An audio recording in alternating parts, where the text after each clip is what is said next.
Why does that person always appear in your mind? You push the thought away, only for it to circle back louder than before. Or perhaps it's not a person. It's a moment, a failure, a fear. It lives in your chest like a restless bird, fluttering every time you try to sleep. Your eyes close, but the mind does not. It hums like a machine that has forgotten how to power down. This is the modern condition: thinking without pause, remembering without peace, anticipating without end. You wonder why your nights are restless, why your heart pounds without a threat nearby. It is the mind that won't be still. Buddhism does not condemn the mind. It sees it as a tool, sharp, useful, but not the master.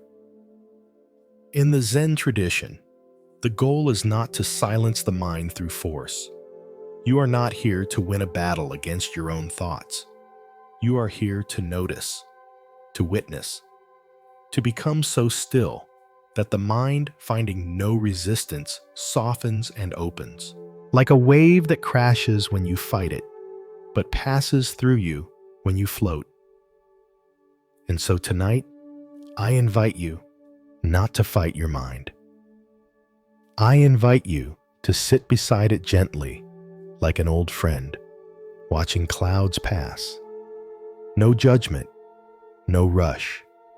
Feel your breath as it rises and falls. That is your home now. You don't have to fix anything. You don't have to change who you are to sleep like a Zen master. You only have to notice that you are already whole. Your thoughts are not the enemy. They are just echoes of memory, of worry, of hopes you once whispered. When you stop trying to make them disappear, something magical happens. They fade on their own. In Zen monasteries, students are taught to return to the beginner's mind. That's not the mind of ignorance, it's the mind of wonder. The mind that doesn't assume, doesn't cling, doesn't rush to fix or label. What if you approached your thoughts tonight with that mind? The mind that says, this is here, let it be here. Then the fear loosens, the image softens, the pressure dissolves. You might notice a thought rise up now. What if I don't sleep again? Smile at it, thank it, and let it float on by. Don't feed it, don't chase it, just return. Again and again to your breath. The breath is not just oxygen, it is presence in motion. It is your anchor to this moment where peace waits quietly. Your body is heavy now. Let it be. Don't resist the heaviness. It is your body remembering how to be still. Your shoulders may ache from carrying invisible loads. Let them drop. Let gravity carry the weight. Even the Zen monks in their silent halls rest under the same sky you do now. Even they are always learning how to sit with the mind that won't be still. You are not late. You are not behind. You are here, and that is more than enough. In Buddhism, they speak of the monkey mind, always jumping, always restless. But what if you are not the monkey? What if you are the tree, tall, still rooted? The thoughts may leap from branch to branch, but you do not have to chase them. You can simply be. Be the witness. Be the breath. Be the space. Listen. Can you feel the quiet beneath the noise? It's always been there. Under every worry, beneath every thought, there is a still pool. Zen invites you to rest your awareness there, not to force silence, but to feel the silence that holds everything. You don't have to make sense of your mind right now. You don't have to solve anything. You only need to notice the stream of thoughts flowing without stepping in. Let them pass. Let them pass. Let them pass. Sometimes in the deepest night, the mind becomes the loudest. It brings up what you've pushed down. It replays what you thought you forgot. Don't fear this. It is not a punishment. It is an invitation. The Zen path doesn't hide from discomfort. It walks through it, barefoot and open-eyed, so let the mind speak. But don't hold its words too tightly. They are like wind felt, but never owned. Buddha once sat beneath a tree and simply watched. He didn't force awakening. He simply stayed present, open, aware. Tonight you do the same. You are not far from that tree. In fact, you are sitting beneath it now with your breath as your cushion and the stars as your roof. So let the mind do what it does. Let it spin its stories, replay its scenes. But don't jump in. You are not the story. You are not the spinning. You are the stillness watching it all. And that, dear one, is your power. Relax, relax deeper, deeper still. There is nothing you need to do. No mantra to chant, no perfection to reach. Only this moment, this breath, this sacred resting in what is. You are already enough. You are already home. What are you afraid of losing? The question settles into your chest like a pebble dropped in still water. Its ripples are quiet, but they move everything. You may not speak of it during the day. You may bury it under to-do lists, conversations, the appearance of calm. But when the world grows quiet, the fear becomes audible again. Fear of losing what you love. Fear of losing who you are. Fear of losing time. Health, safety, connection. Fear wears many faces. It can look like anxiety. It can dress as anger. It can even wear the mask of ambition. But at its root, fear is the shadow cast by attachment. Buddhism doesn't scold you for being attached. It understands. Attachment is deeply human. You grow close to things, people, identities, achievements. You hold them tight because they mean something, and yet everything you hold eventually changes. No matter how tightly you grip, the world flows on. That truth can hurt, or it can free you. Tonight, you are invited to look gently at what you cling to. Not to judge it, not to shame it, but to understand it. To see how the tight grip creates tension in the heart. The more you fear losing something, the more power it holds over your peace. Zen doesn't tell you to stop loving. It simply shows you how to love without chains. You can care without clinging. You can honor without owning. You can hold with open palms instead of closed fists. You might be afraid that if you let go, you'll lose everything. But the paradox is this: only when you let go can you truly experience. The tighter you hold, the more life slips through your fingers, like trying to grasp water with a clenched hand. So I ask you again, what are you afraid of losing? Sit with the answer. Let it rise without resistance. Is it a person? A version of yourself? A dream? Breathe into it. Feel how it lives in your body, maybe in your chest, your throat, your stomach. Breathe into that space. Don't try to push it away.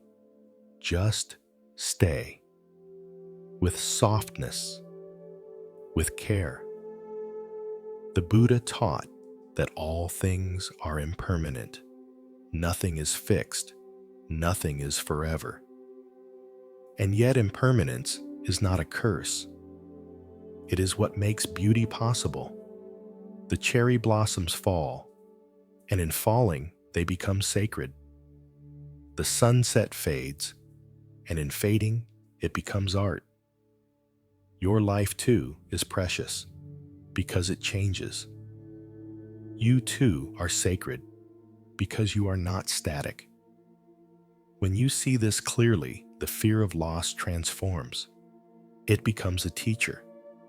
Every time you notice your grip tightening, you can smile gently and loosen your hand. This loosening is not detachment. It is liberation. You are not turning away. You are turning inward, back to the place that does not depend on outcomes.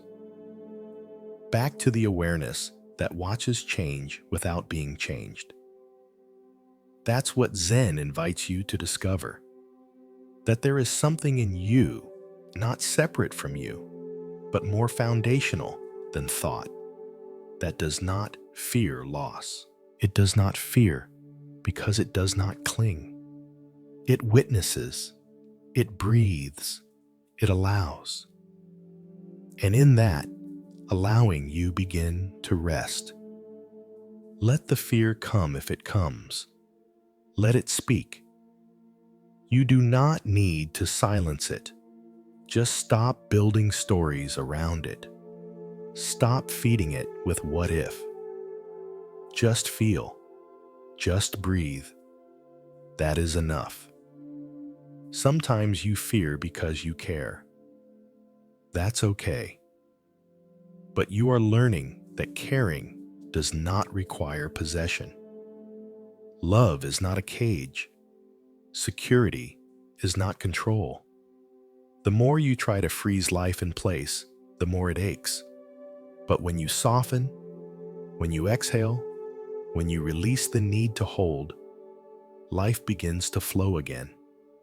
And in that flow, sleep finds you. Soften your face, soften your jaw.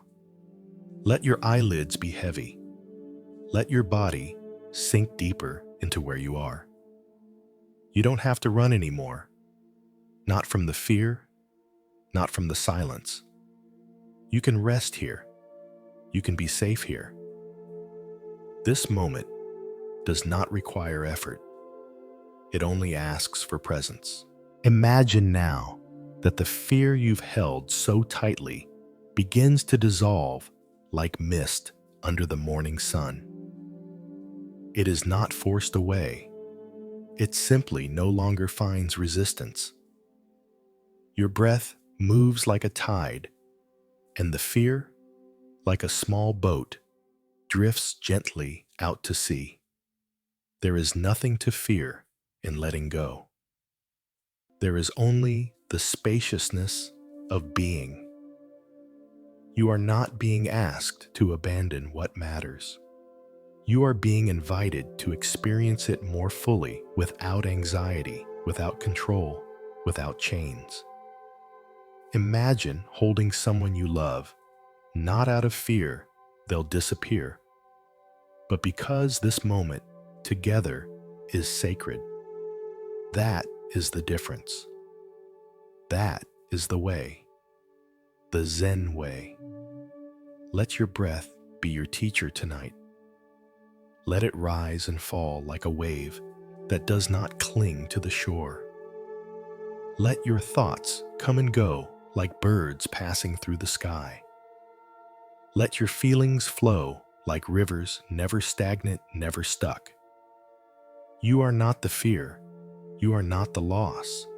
You are not even the one who clings. You are the stillness beneath it all.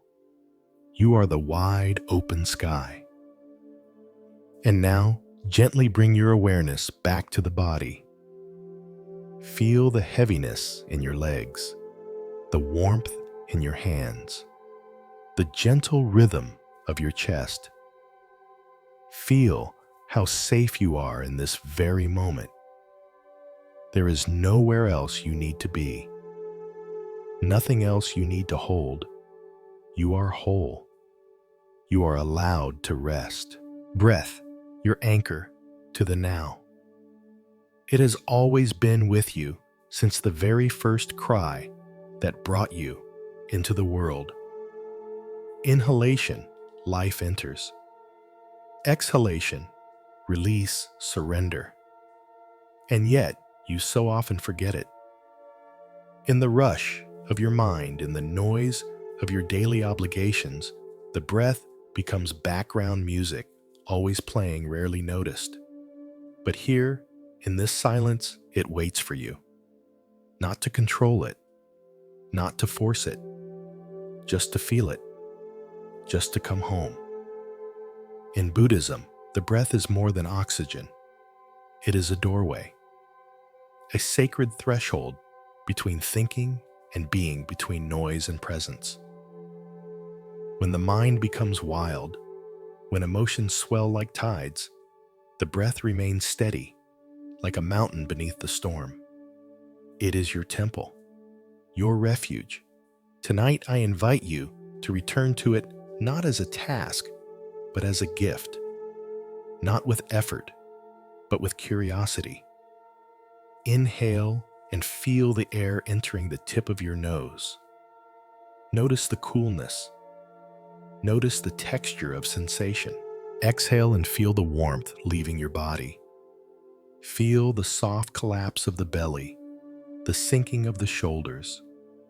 Again and again, like waves arriving and departing. No breath is ever repeated. Each one is new. Each one is life moving through you. Let your awareness follow the breath like a leaf floating down a stream. There is no need to steer. Just be carried. You might notice thoughts arise. That is natural. Thoughts are not a problem. They are part of the landscape. But you don't have to follow them. When they come, return to the breath. Not with frustration, but with kindness. The mind will wander. That's its nature. Your task is not to stop it, but to guide it back gently each time, like returning a child to sleep. Zen teaches that the breath is the present moment made visible. You cannot breathe in the past. You cannot breathe in the future. You can only breathe now. And so each breath is a reminder. This is where life is. This is where peace lives. Not in tomorrow's resolution. Not in yesterday's regret. Here, now. Feel the breath moving deeper into your body. Imagine it flowing through your chest, your ribs, your spine. With every breath, your body becomes heavier, more rooted, more real. There is nothing to do. Just breathe. Let the breath be your lullaby. A rhythm older than your thoughts. A rhythm that cradles you back to truth. Sometimes the mind resists the simplicity of the breath. It wants drama, complexity. But the breath has no argument, no agenda. It simply is. Like the wind through the trees, it does not seek approval. It moves because it moves. When you connect to that simplicity, you begin to remember what it feels like to just be. Not performing, not solving, just being. This is not passivity, it is power. The power of presence. The power of choosing stillness in a world that constantly urges motion. In Zen monasteries, monks spend hours in silence, breathing, sitting, walking. Not because there is nothing to do, but because doing without awareness becomes empty. Breath brings awareness to every act. It turns ordinary moments into sacred rituals. And now, as you lie here listening, breathing, resting, let go even more. Let the breath breathe you. Don't try to shape it, just allow it. You are not the doer now. You are the space through which breath moves. You are the sky through which this wind of life flows. Let it move where it will. Let it soften every muscle. Let it hush the noise of the day. You don't need to understand everything. You don't need to fix what's not yet done. Right now, you are only asked to be with this breath, this one, and now, this one. In Buddhism, they say that one conscious breath can change the course of your day. One breath fully felt can bring you home. So take that breath now. Breathe in with awareness. Breathe out with surrender. Feel the weight in your limbs. Feel the stillness expanding. Your mind may try to wander gently. Bring it back. This is your practice. Not a performance, but a remembrance. You are remembering how to be here, in this body, in this moment, in this peace. Sometimes the breath will feel shallow. That's okay. Sometimes it deepens. That's okay too. Don't judge it. Don't label it. Just follow it. Let it guide you like a lantern through the forest of thought. Let it show you the path to the present. You don't need to analyze. Just feel. Just soften. Just rest. If your heart feels heavy, let the breath carry some of that weight. If your body aches, let the breath wrap around the pain like a warm cloth. You are not alone. The breath connects you to all beings. Right now, somewhere else in the world, someone is breathing with fear, someone with joy, someone with peace. We all breathe the same air. We are all part of this living rhythm. Inhale, exhale. One tide rising and falling across the shores of all humanity. You are safe here, safe to be, safe to rest, safe to not know. Let the breath remind you that life is still flowing, even when things feel uncertain. Even when you don't have answers, life is still moving through you, one gentle inhale at a time. And now, let the breath grow softer, quieter, like the whisper of leaves at dusk. Let it cradle you toward sleep. There is nothing else to chase, nothing else to fear. Just this breath, just this night, just this moment, held gently by your own awareness. The illusion of control is one of the heaviest burdens the mind tries to carry. You make plans, you create schedules, you try to secure outcomes, shape people, predict the future, all in the name of safety, all in the name of certainty. But how often do those plans shift? How often does life surprise you, unraveling what you thought was secure? You feel the anxiety rising when things don't go the way you hoped. You blame yourself or others. You think, if only I had done more, known more, been more. And yet, deep down, there is a part of you that already knows control is a story, not a truth. It is a net made of thread, and life is the sea. In Buddhism, this truth is not meant to frighten you. It is meant to free you, because when you stop clinging to the idea that you must control everything, you begin to relax into the wisdom of allowing. Let your body soften now. Let the part of you that grips even in sleep begin to open. Maybe it's your shoulders, maybe your jaw, maybe your chest. Notice where the control lives in your body. Breathe into that space. You don't need to force it to relax. Just notice. Just allow. That is the beginning of surrender, not weakness, not defeat, but the sacred act of trusting what is. In Zen, there is a saying, "Let go or be dragged." It sounds harsh, but its meaning is gentle. The more you resist the river, the more it pulls at you. But when you let go, when you float, the river carries you. It does not abandon you. It carries you. Consider this. You are not in charge of the sunrise, yet it comes. You do not command the heart to beat, yet it does. You don't control the wind, the rain, the turning of seasons, and yet life continues in beautiful, chaotic harmony. The trees do not strain to grow. The moon does not force its light. Everything happens in its time. Why should you be the exception?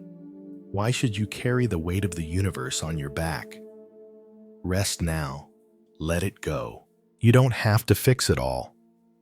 You don't have to be everything to everyone. You don't even have to know what tomorrow holds. Zen invites you to rest in don't know mind, not as ignorance, but as openness. When you think you know everything, your world shrinks. But when you admit you don't, your heart opens wide. You begin to see new paths, feel new ease, sense the quiet hum of mystery beneath everything. And from that place, not knowing, not grasping, you begin to live. You begin to breathe in rhythm with the world instead of against it. Feel that now. Feel the breath returning, not as something to control, but as something to receive. Like a wave it comes, like a wave it goes. You are not pushing it.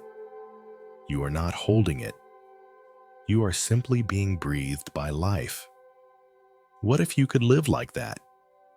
Not pushing, not holding, just being, just flowing. You might think that if you let go, things will fall apart. But what if things are already falling into place?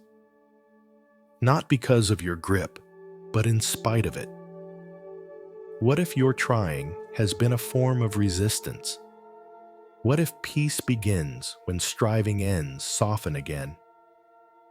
Notice the places where your body still holds tension, the hands that want to grasp, the mind that wants to fix, the heart that fears. Send breath there. Inhale into that space. Exhale the weight. Say softly to yourself, "It's okay to not control." Say it again, as if whispering to a child, "It's okay to rest now. It's okay to trust." Control is exhausting. Surrender is restful. And surrender doesn't mean giving up. It means giving in to what is already moving, already unfolding.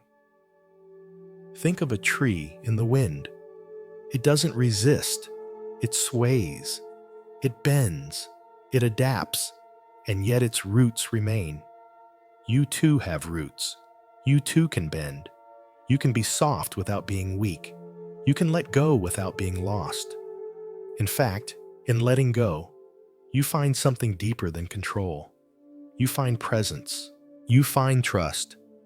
You find the quiet current that has been carrying you all along. As you lie here, your breath is your guide. Your body is your teacher. The stillness of the room reminds you there is nothing to do, nothing to force. Let the thoughts drift. Let the emotions settle. The world is not waiting for you to control it. It is waiting for you to join it, to become part of the dance. The more you relax, the more life moves through you. Inspiration, clarity, healing. They do not come from tension. They come from space. So make space now, in your chest, in your mind, in your heart. Space for uncertainty, space for grace, space for being without needing to fix, shape, manage. You are not the puppeteer. You are the dancer. You are not the storm. You are the sky that holds it. You are not the controller of life. You are the participant in its unfolding. This moment right now is not asking you to lead. It's asking you to feel, to listen, to receive. So close your eyes gently. Breathe in the trust. Breathe out the grip. Let each breath be an offering. Let each breath be a prayer. Not a request, but a thank you. Thank you for this body, this moment, this breath. You are safe. You are supported. You are allowed to let go. Clouds pass, so do emotions. They seem to fill the entire sky at times, don't they? A sudden wave of sadness, a gust of anger, a fog of confusion. They arrive unannounced, change the atmosphere, alter your perception of everything around you. And yet, have you noticed, none of them stay. Not a single feeling has ever lasted forever. Each one has come and gone like a cloud carried by the wind. And still, when they return, you panic thinking this time they will stay. This time they will overwhelm you. But emotions are not permanent. They are not fixed. They are not who you are. They are passing weather in the wide sky of your awareness. Buddhism invites you to stop clinging to emotions as identities. You are not an anxious person. You are not a failure. You are not an angry soul. These are momentary experiences, not definitions. The sadness is not you. The fear is not you. Even the joy is not you. You are the sky, vast, spacious, undamaged by the clouds that move through you. Feel this now. Lie back and imagine the sky above your head. Endless, quiet, deep. Now, imagine your thoughts as birds, your emotions as clouds. Let them pass through. Do not chase them. Do not push them away. Just watch. Just feel. This is the essence of mindfulness, not to control what arises, but to change your relationship with it. When a cloud of anxiety drifts in, you do not have to panic. You can greet it. Ah, there you are again. And when it passes, as it always does, you can watch it go without clinging. Most of your suffering does not come from the emotion itself, but from your resistance to it. You fear the sadness. You judge the fear. You analyze the anger. And in doing so, you feed it. Zen teaches the opposite. Feel fully, but cling to nothing. Right now, if something stirs inside you, a tightness, a tremble, a tug in the chest, bring awareness to it. Breathe into it. Let it be felt without story. No narrative, just sensation. This is what presence means. This is what it means to sit with what is, not because it is comfortable, but because it is real. And in feeling it, you allow it to move. Emotions are energy in motion. They want to move. They do not wish to stay. It is only when you trap them, deny, suppress, resist, that they harden and linger. But when you say, "I see you," and offer space, they soften. They begin to dissolve. Have you ever cried without knowing why? Laughed at something that wasn't even funny? Felt suddenly calm without explanation? That's because emotions often move below the mind. They do not follow logic. They are waves on the ocean of being. You cannot control the tide, but you can learn to float. Right now, allow yourself to float. Whatever you feel, let it rise. Let it crest. Let it fall. No effort, no resistance. Let it move through you, like the wind moves through tall grass. You are not the wind. You are not the grass. You are the space in which both exist. Zen monks often sit in silence for hours, simply observing the breath and the sensations of the body, not because they have no emotion, but because they have learned not to be consumed by it. You too can learn this. You are learning now. Each time you observe a feeling without judgment, you build the muscle of mindfulness. Each time you allow instead of react, you create more space within. And in that space, peace begins to grow. Perhaps there is an old feeling inside you now, something from earlier today, or maybe something from years ago. It still echoes. It still stings. Maybe it was never fully seen. Maybe it was rushed, buried, misunderstood. Let it rise now, if it wishes. Let it speak in the language of sensation, a tight throat, a warm cheek, a pressure behind the eyes. You don't need to translate it. You don't need to explain it. Just breathe. Just stay. Just feel. The clouds do not need your help to pass. They know the way. So do your emotions. Trust the movement. Trust that nothing stays. Even the darkest storm eventually runs out of rain. Even the coldest night ends in light. You are not failing by feeling. You are simply human. And tonight, you are learning to feel with grace, to feel with space, to feel with awareness. Feel the weight of your body now, how the bed holds you, how the earth supports you. Let that remind you that you do not have to hold everything. You are held. Let the emotions flow. Let them fall like rain. You are the ground that receives it all, silent, open, without resistance.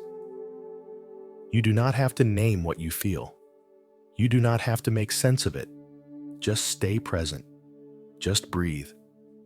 The cloud will pass. And when the next emotion comes, as it will welcome it like a visitor, offer it tea. Sit beside it. And when it's ready to leave, let it go. No guilt, no grip.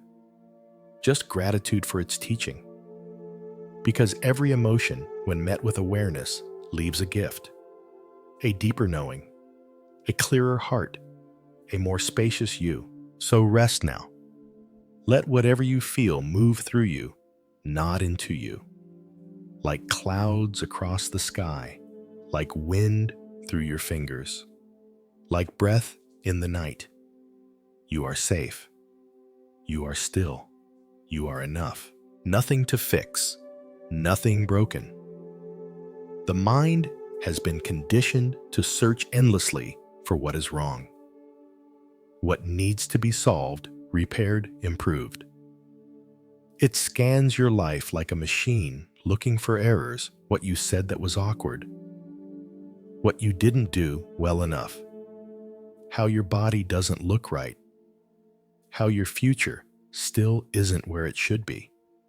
And yet, beneath all this striving, all this fixing, there is a deep misunderstanding, the belief that something is fundamentally wrong with you, that you are flawed at the core, that if you don't keep fixing, you'll be left behind, exposed, unloved. But Zen whispers a different truth, a quiet truth, one that sounds like still water and moves like wind. There is nothing wrong with you. You are not broken. You are not a project to be completed. You are not a problem to be solved. You are already whole, even in your pain, even in your confusion, even in your messy human becoming. Lie here now and feel that truth begin to settle in your bones. You are not here to become someone else. You are here to remember who you are underneath the noise, the part of you that does not need to prove, achieve, or fix, the part that simply is. When you drop the idea that something is missing, something magical begins. Peace doesn't come from fixing everything. It comes from ending the war with yourself. You have spent so long criticizing your thoughts, your reactions, your emotions.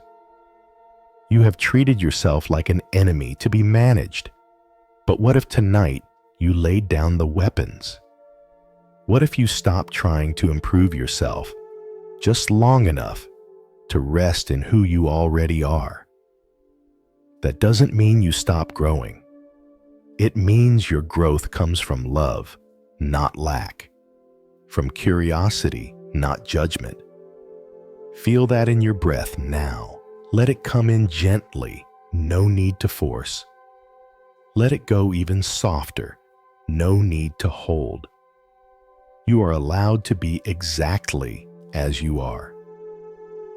Buddhism teaches that suffering comes from craving for things to be different.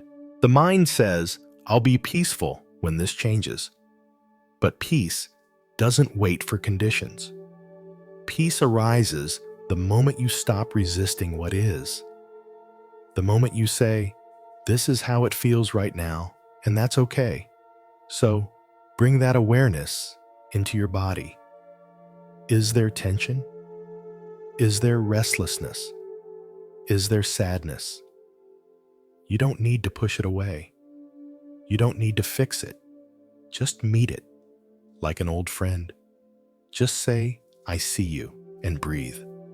The idea that you are broken is a learned belief.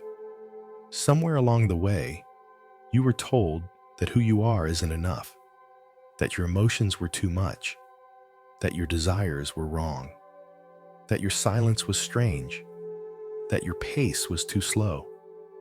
And maybe you believed it. Maybe you spent years trying to fit a mold that never felt like home. But Zen asks a different question. Who were you before the world told you who to be? That silent witness, that soft awareness that is the real you. Still whole, still here, still untouched by judgment. So tonight, let yourself return.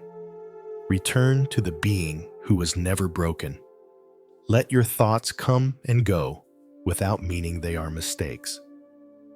Let your feelings rise and fall without deciding they are flaws. Let your body rest just as it is. You don't have to earn this rest. You don't have to deserve it. It is your birthright. Just as the tree doesn't apologize for how it grows, just as the river doesn't try to explain its path, you too can simply be.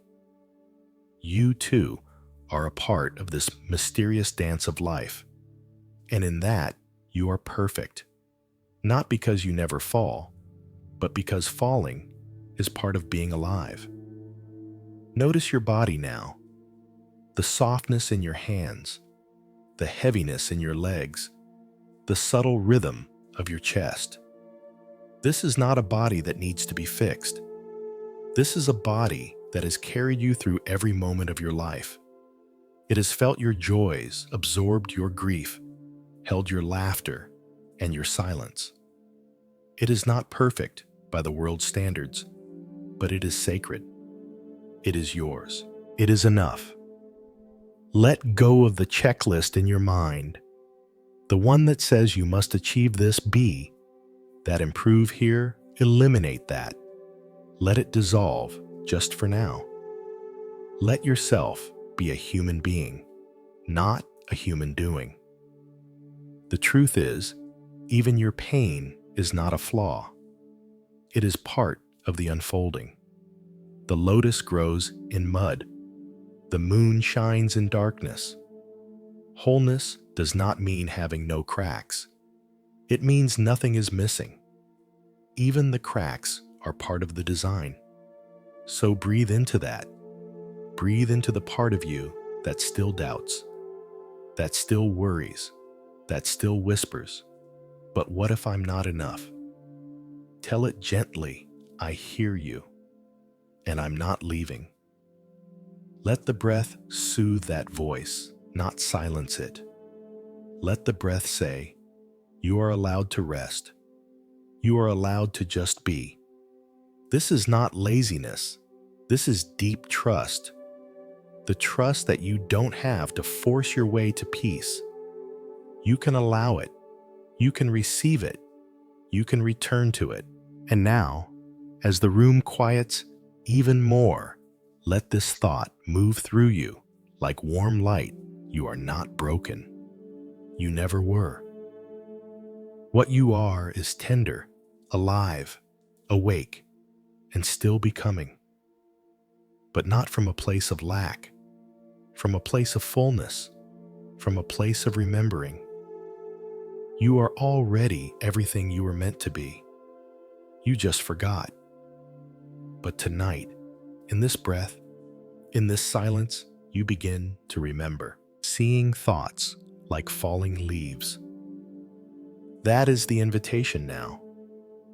To watch the mind, not with resistance or panic, but with quiet curiosity. Thoughts will come. That is their nature.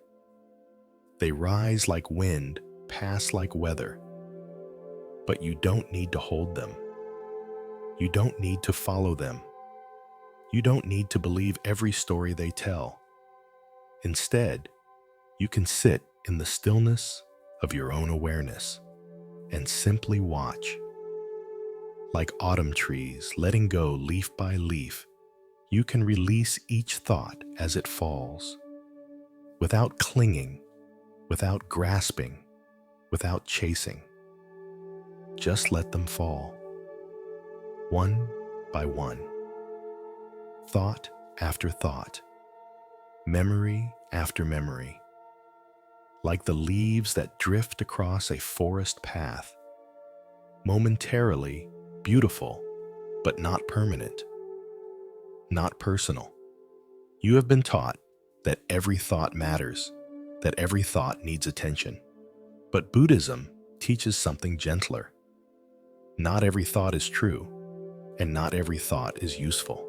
The mind produces thoughts the way the lungs produce breath, or the heart produces beats. But you are not the thoughts. You are the one who sees them. And that seeing, that quiet awareness, is your true self. It does not rush. It does not grasp. It does not judge. It simply watches, and in watching it, liberates. So now become the watcher, the observer, the tree in the wind. Thoughts may swirl, but you remain rooted. Thoughts may chatter, but you remain silent. This is the practice not to stop thinking, but to stop being pulled by thinking. Feel your breath, now soft and slow. Imagine each breath as wind passing through your branches, and with every exhale, let a leaf fall. That old regret, let it go. That worry about tomorrow, let it fall. That memory that still stings, still echoes, let it float downward softly, gently, until it disappears into the earth. No force, no violence, just gravity doing its work, just surrender doing its part. You don't have to understand every thought. You don't have to solve every one. The mind will try. It will pull you into stories, replay old scenes, jump ahead to futures that have not come. Smile at it. Thank it for trying to protect you, and then return. Return to the breath. Return to the falling leaf. Zen monks practice this daily, sitting in stillness, watching the stream of the mind without interruption. Not because the thoughts stop, but because they no longer stick. Like watching fish swim through clear water. You see them, you acknowledge them, but you don't jump in to catch them. The same can be true for you. Tonight, as you lie here, let the thoughts come. Don't block them, but don't follow them either. Just see, just breathe. Let them rise, let them fall. Like leaves in autumn, like petals in wind, like moments in time. You might wonder, if I don't think my thoughts, who will? But thoughts are not you. They arise within you, but they are not your essence. Your essence is deeper, quieter, more spacious. The essence that hears the thought, but does not react. That sees the storm, but remains the sky. That is what you are returning to now.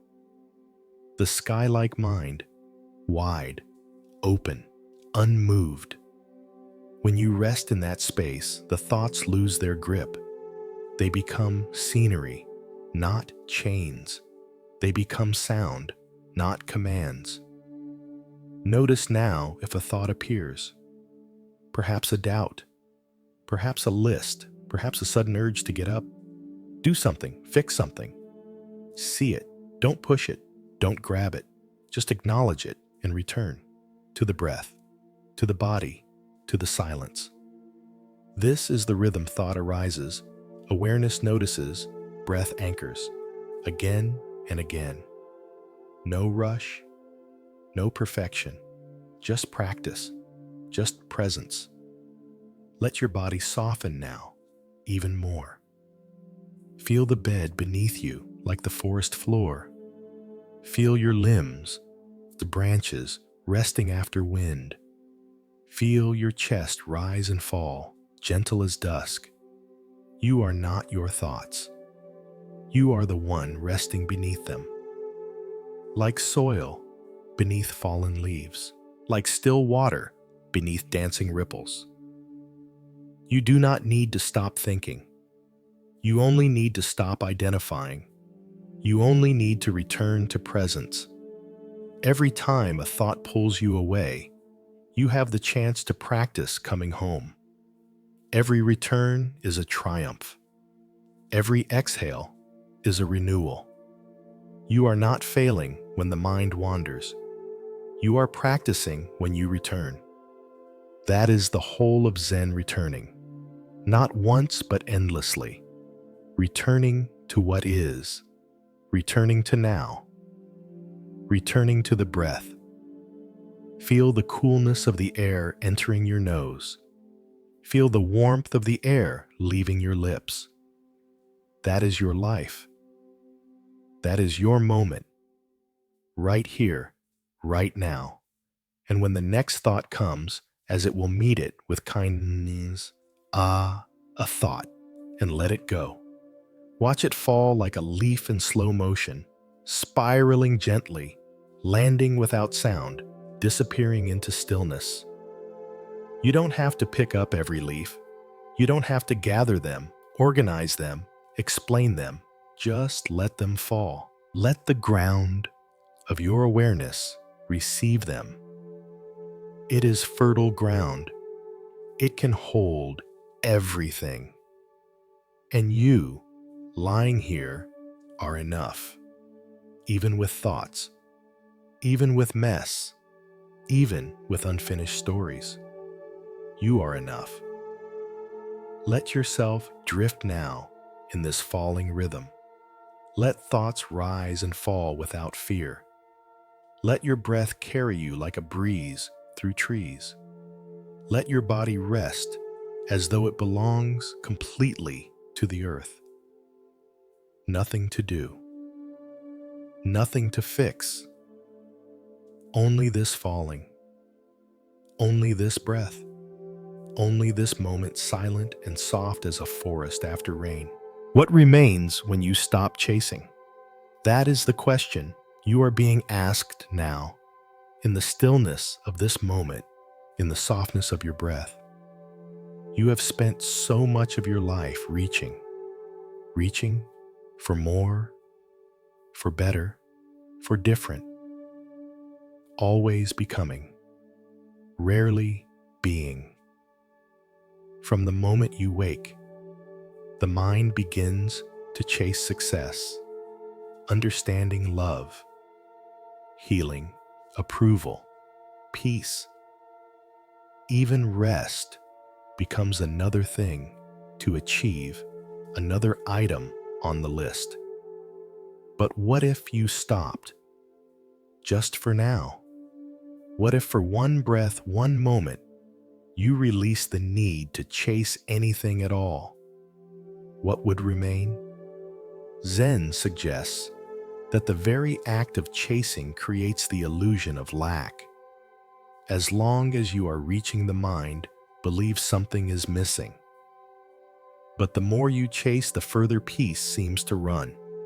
It's like trying to grasp your own shadow. The faster you move, the further it stays. But if you stop, if you become still, you may notice something strange and beautiful.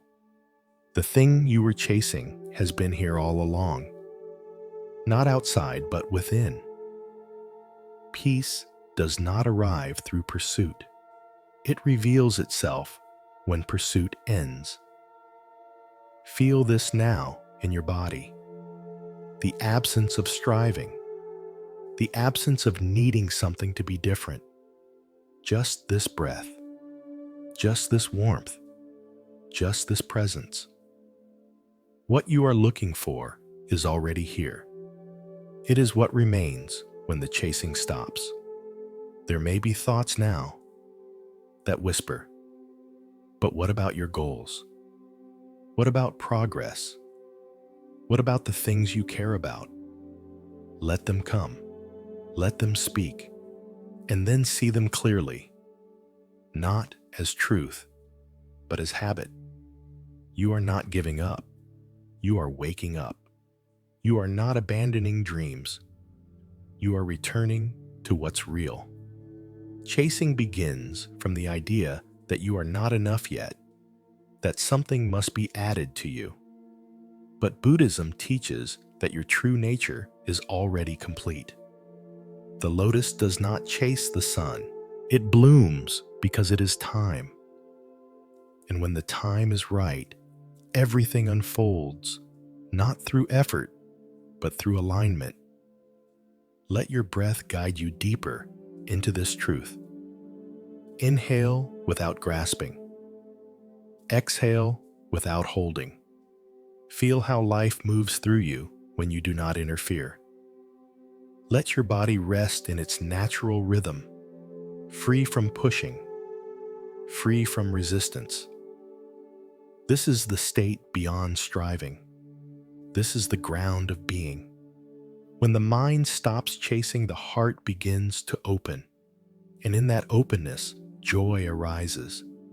Not because everything is perfect, but because nothing needs to be. That is the gift of non-chasing. You begin to see beauty in what already is. Feel the space around you now, the quiet in the room, the softness of your limbs, the silence between thoughts. This is not emptiness. This is fullness revealed. When you stop reaching outward, you begin to sense the depth inward. And there in that inner silence, a gentle question arises. What if I already have what I need? What if I am already where I'm supposed to be? You don't need to answer it. Just let it echo in your awareness. Let it wash over the old belief that says you must keep running. Running has a cost. It exhausts the body. It agitates the mind. It numbs the heart. But stillness heals. Stillness returns you to wholeness.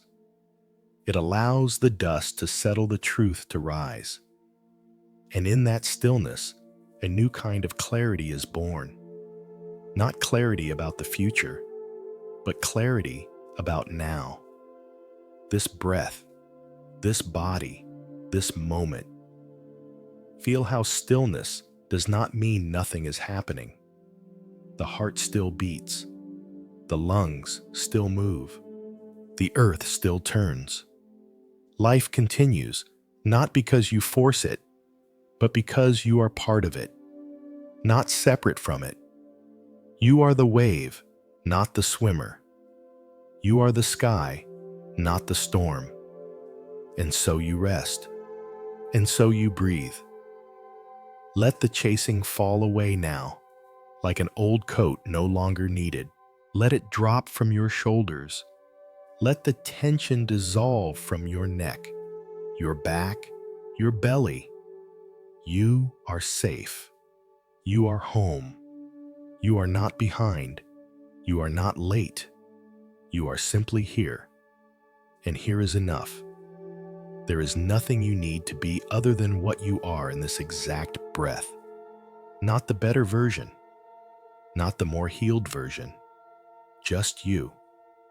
Awake, breathing, enough. Notice how the body softens when it is no longer driven.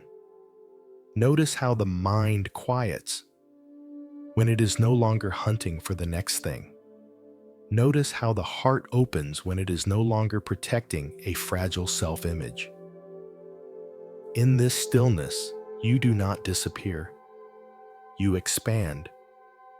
You become more yourself, not less.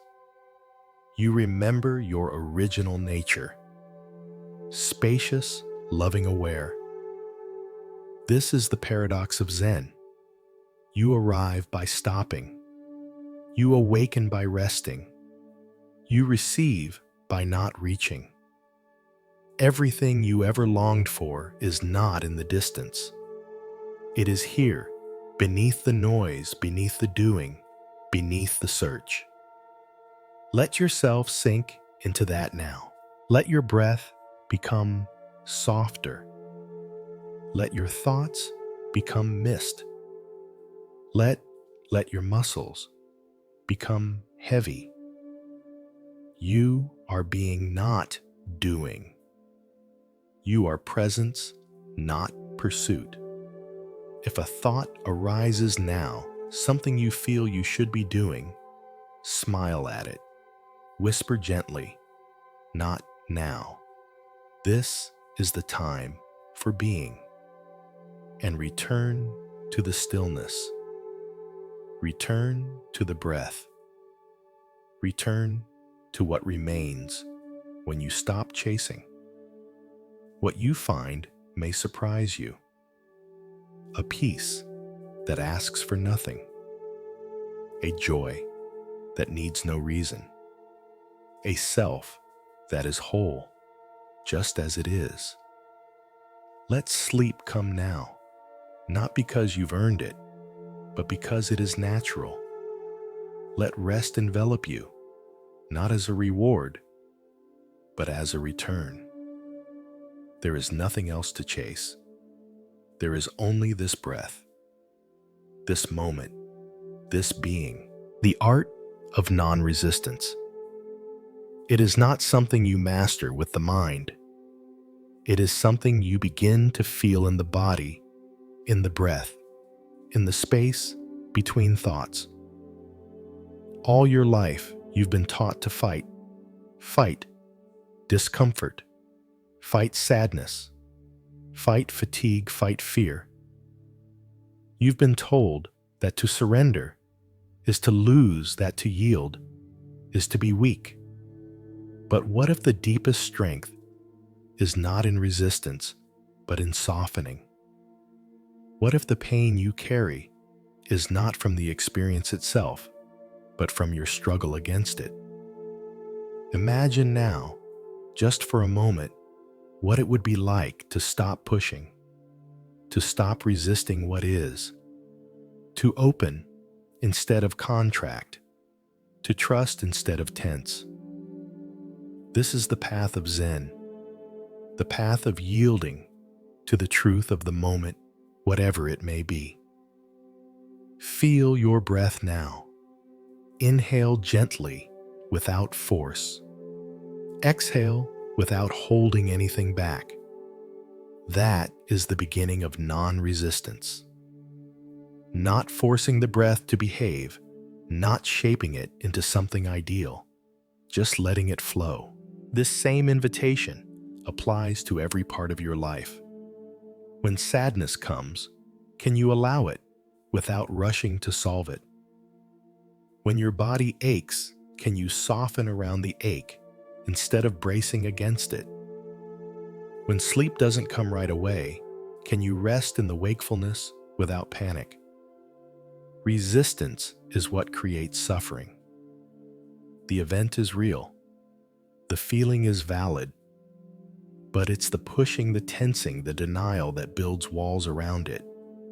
Zen teaches that water is stronger than stone, not because it resists, but because it flows. It adapts, it yields, and in yielding, it endures. Right now, check in with your body. Where are you resisting? Is your jaw clenched? Is your stomach tight? Are your shoulders guarding some old tension? You don't need to analyze. You only need to notice. And once you notice, invite the body to let go. Whisper to it softly, kindly. You don't need to hold this anymore.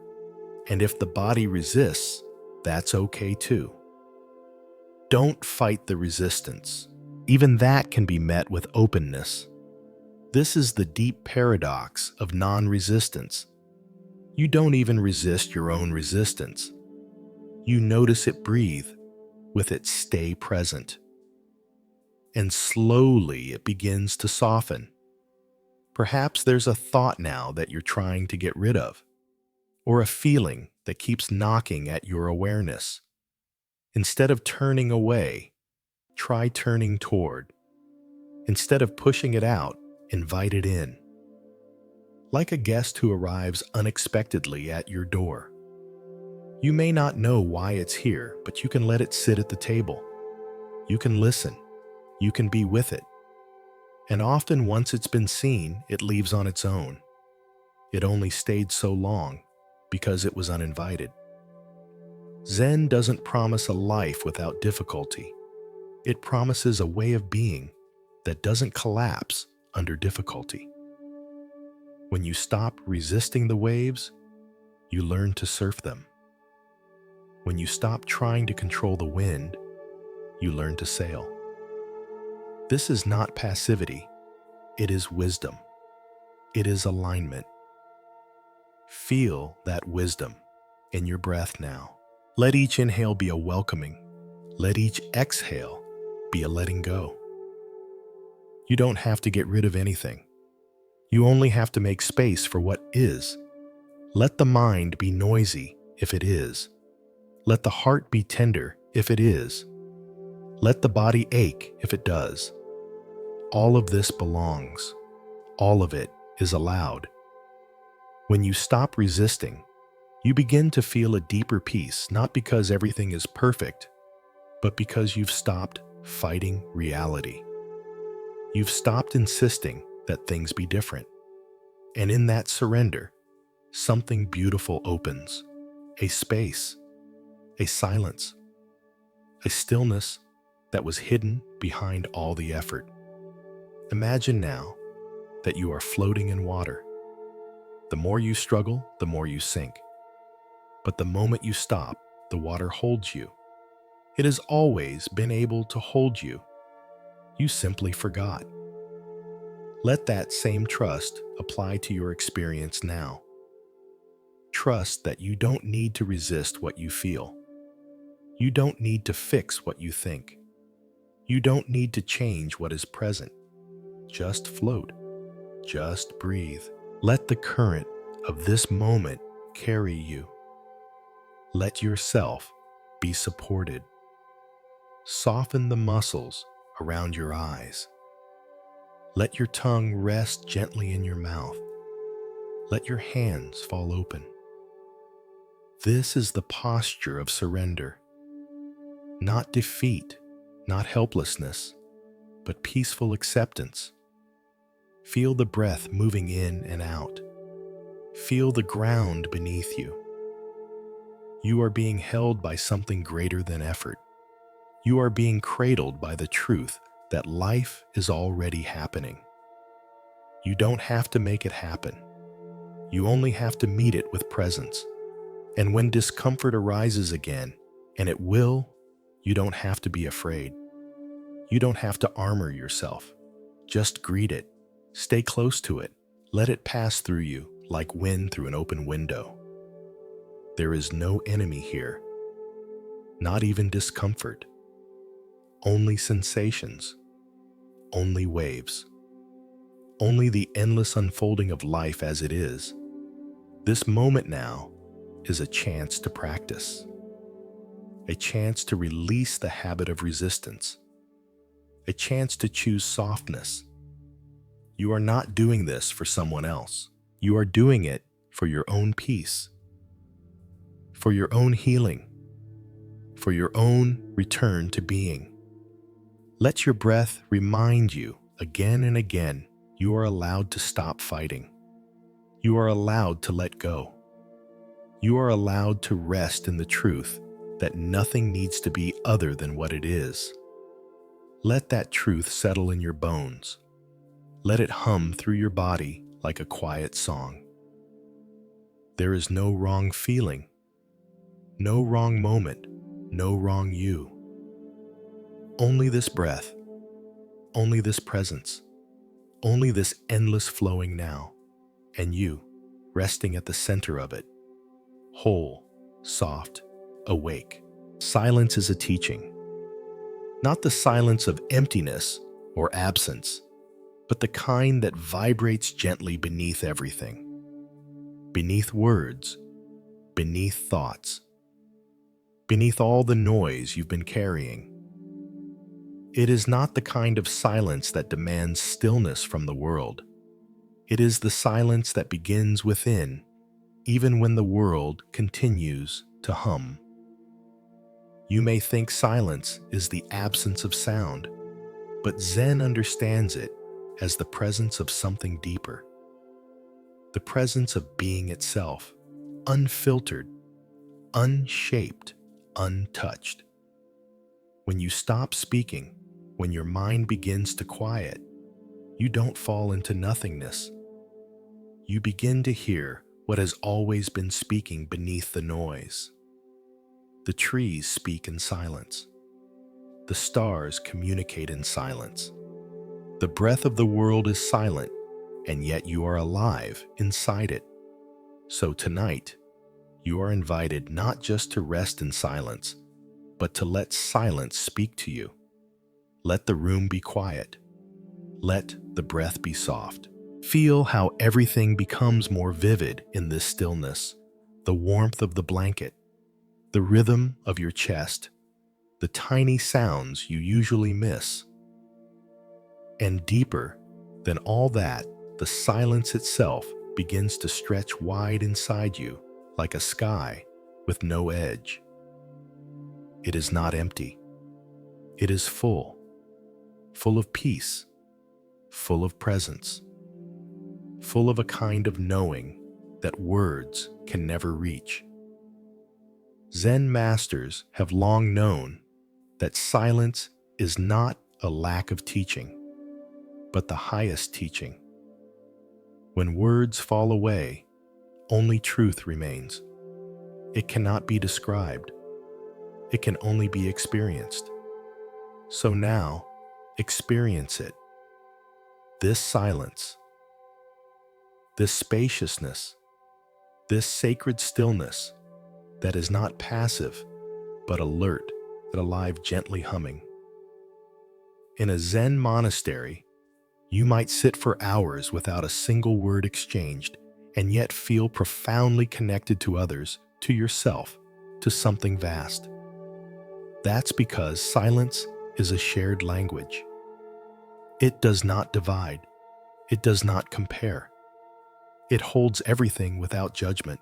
In silence, joy and sorrow are no longer opposites. They are simply waves rising and falling. In silence, you do not need to explain yourself. You are already accepted. You do not need to defend or persuade or perform. You are simply here, breathing, existing, enough. Feel that now. Feel how the silence around you holds you like a soft cocoon. It doesn't ask you to change. It doesn't ask you to be better. It only asks you to be. In this space, every thought becomes slower. Every feeling becomes clearer. You begin to hear your own soul whispering beneath the surface. You may have been too busy to notice before, too loud inside. But now, you listen. Now, you let the silence teach you. Not through answers, but through presence. Let the breath guide you even deeper. Inhale softly. Exhale slowly. And between those breaths, notice the stillness, the pause, the space. That is where silence lives. That is where truth rests. You don't have to fill it. You don't have to do anything. You just have to receive. And the more you receive it, the more it begins to change you, not by adding anything, but by stripping away what you no longer need. The silence takes the weight you didn't know you were carrying. It lifts the expectations. It softens the judgments. It dissolves the shame. In its arms, you are free. Perhaps now, your mind wants to wander again. It reaches for a thought, a sound, a distraction. That's okay. Just notice. And return. Return to the breath. Return to the silence. Like waves returning to the shore. Like night returning to the forest. There is no need to resist the mind. You simply remember the silence. You remember the space behind the words, the awareness behind the thinking. And you rest there more and more. Even in daily life, silence is always with you. Between each word you speak, beneath every sound you hear, behind every image that flickers across your thoughts. You don't have to go somewhere special to find it. You only have to turn inward. You only have to stop pushing outward. And when you do, when you stop trying to fill the space, you discover that the space is already full of presence, full of gentleness, full of life itself. Buddhism teaches that the greatest truths are not found in books, not heard in lectures, but realized in stillness. The Buddha sat in silence under a tree for days, not searching, not striving, just being. And in that deep silence, awakening bloomed. You don't need to retreat from the world to touch this silence.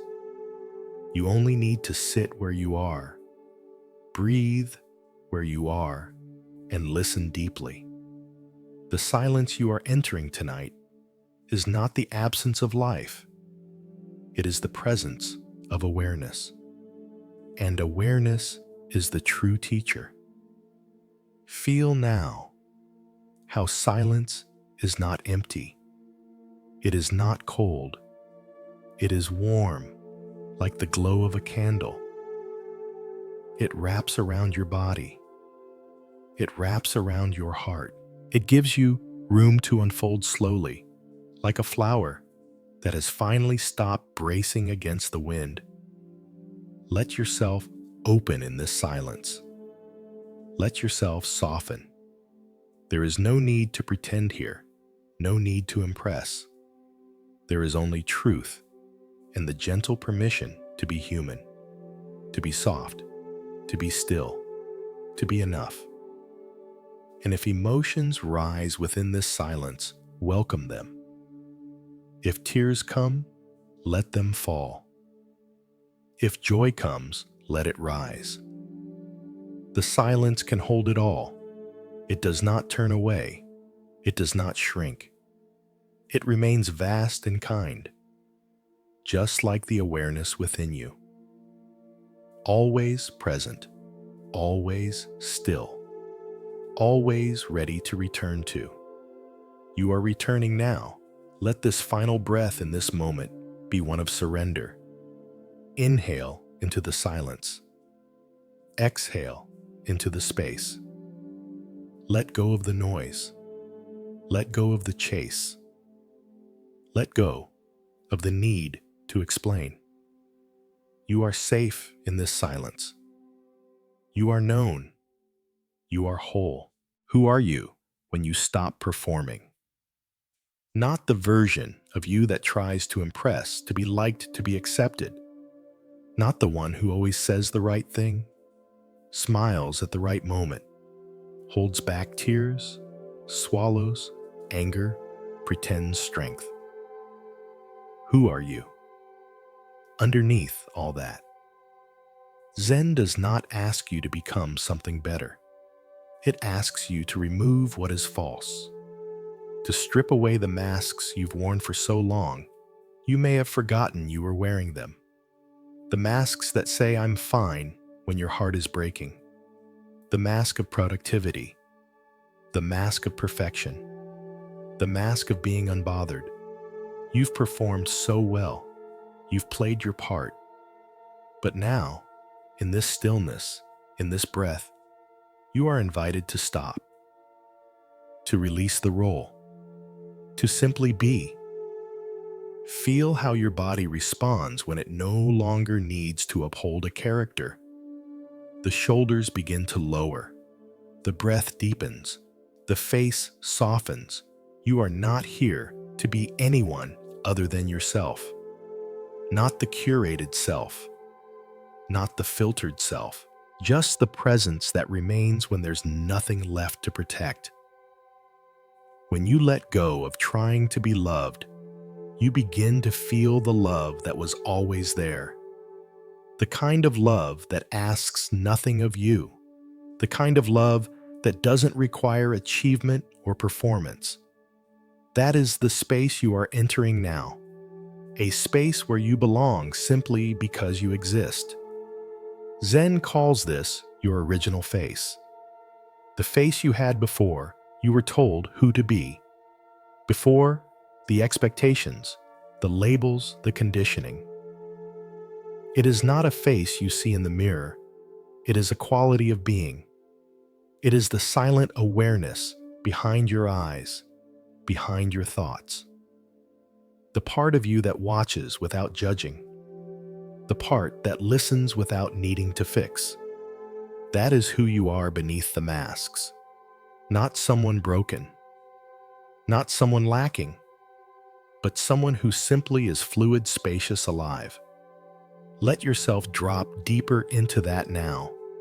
Let go of how you think you should feel. Let go of how you believe you should appear. There is no audience here. There is no spotlight. There is only breath. Only awareness. Only this quiet unfolding of your true self. The one who doesn't need to impress or hide. The one who is present even when everything else fades. Think of all the ways you perform at work and relationships, even alone in your thoughts. The constant managing of perception, the shaping of your behavior to fit an image, the inner dialogue that says, be more this, be less that. It's exhausting, isn't it? The weight of becoming someone for others. But here now, you are safe to rest, safe to dissolve the image, safe to meet yourself as you are. In this silence, your worth is not measured by your productivity, your beauty, your charm, or your strength. It is not measured at all. It simply is. Like the sky doesn't need to prove its blueness. Like the mountain doesn't need to justify its stillness. You are valuable not because of what you do, but because you are. Feel how that truth begins to settle into your body. Feel how it softens the tension in your chest, how it eases the tight grip around your identity. You don't need to explain yourself. You don't need to earn your right to rest. Just breathe. Just be. Let the layers peel away. The story of who you think you are. The armor you wear to be strong. The shell you hide in when you feel afraid. All of it gently dissolving in the warmth of awareness. You might feel exposed, vulnerable. That's okay. Vulnerability is not weakness. It is the doorway to connection, not just with others, but with yourself. It is only when the mask drops that the heart can speak. That healing can begin. That peace can enter. So let yourself feel. If sadness rises, let it rise. If relief washes over you, let it wash. If silence is all that comes, let it be enough. There is nothing missing in this moment. Zen masters say that the truest self is like water, shapeless, flowing clear. It takes no fixed form. It adapts without losing essence. You are that water. You are that clarity. And when you stop performing, you return to that flow. You remember how to move without strain, how to feel without fear, how to be without pretending. Let your body rest now in that remembrance. Each breath is a homecoming. Each exhale is a soft surrender. You are not trying to become yourself. You are allowing yourself to be. The masks were never really you. They were tools, temporary, useful once. But now they can be set down. You are enough without them. And as you rest here, beneath all that you've been taught to be, you begin to discover a quiet joy. The joy of being ordinary. The joy of not having to shine. The joy of not needing to perform. Just being. Just breathing. Just existing in this moment fully and freely. Let that joy move through you like a gentle wind. Let it touch your skin, your heart, your breath. You don't have to do anything to deserve it. You only have to stop pretending that you are not already whole. You only have to sit still long enough to hear the whisper of your own being. And in that stillness, the performance ends. And the real you, soft and luminous, begins to emerge. Let yourself rest now in that presence. Let the breath carry you deeper into who you are without effort, without script, without mask. You are safe. You are seen. You are free. The space behind the eyes, that is where we go now. Not the eyes themselves, not the things they see, but the space just behind them. The quiet witness, the silent watcher. that never changes no matter what passes before your gaze. You may look at joy, you may look at sorrow, you may look at 1,000 moments of your life, and yet this watcher, this knowing presence remains untouched. It doesn't comment, it doesn't cling, it simply sees. It has been with you from the beginning, long before you knew how to name yourself, long before you learned to divide the world into categories of good or bad, success or failure, and it will be with you until the end. In Zen, this space behind the eyes is not mystical. It is simply awareness itself. It is the place where all thoughts arise and all emotions dissolve. The place where stillness lives. Close your eyes now, or if they are already closed, rest them even more deeply. Feel into that space behind your forehead, behind the soft bone of your brow, behind the lids where no images move. Notice how it feels spacious, unbound, a quiet expanse. This is not imagination. This is your original nature. The mind will try to speak again. It may offer you thoughts, questions, distractions. Let them float by, like feathers on a breeze. You are not those thoughts. You are the one who sees them. You are the space in which they appear, the canvas on which they are drawn, and you are still here when they fade. So much of your life has been shaped by looking outward at things, at people, at roles to play. But in this moment, you are turning inward. You are becoming intimate with yourself, not the self built from stories, but the quiet self that simply knows. That gently says, I am, without needing to add anything more. You are not your name. You are not your profession. You are not your memories, though they live in you. You are not your body, though you move through it. You are the awareness behind it all. The silent presence that notices and allows and remains.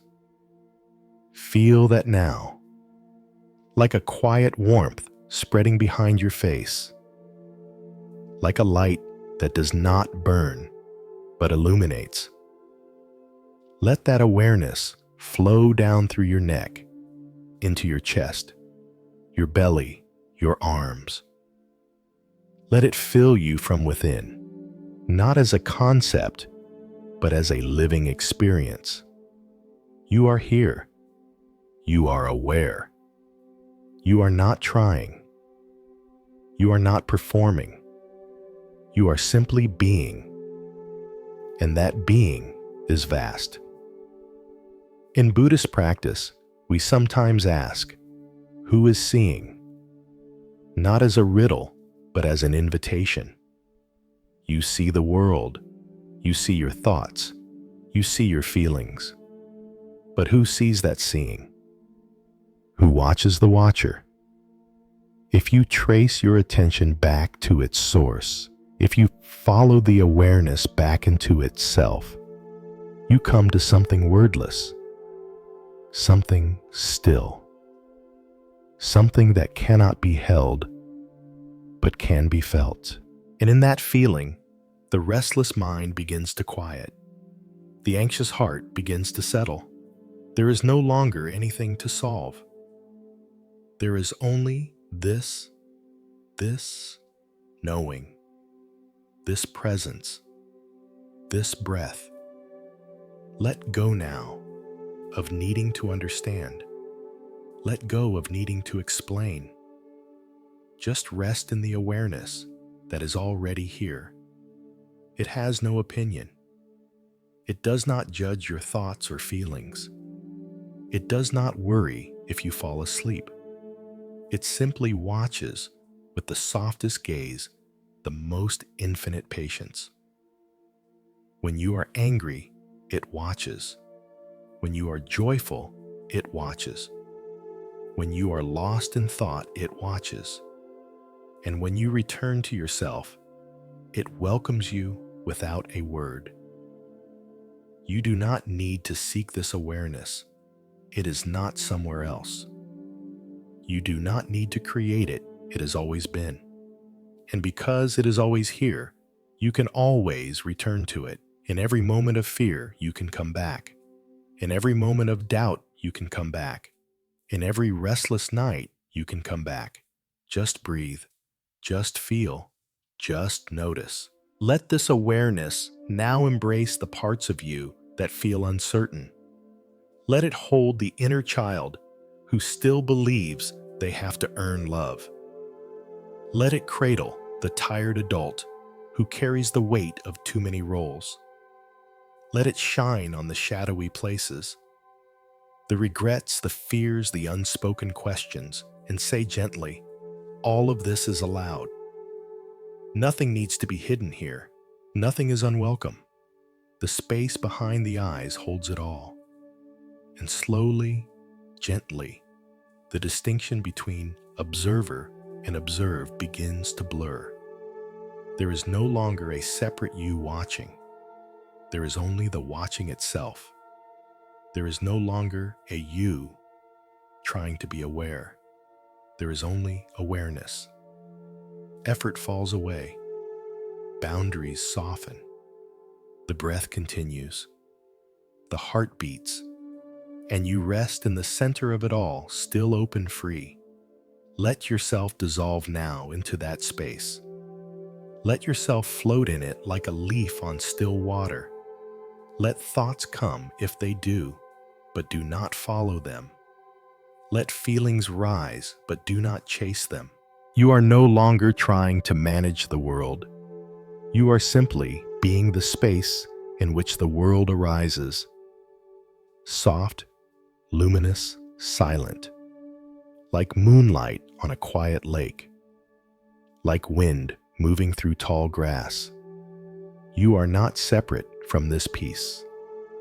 You are this peace. And as sleep begins to arrive, or as wakefulness remains, there is no need to change anything.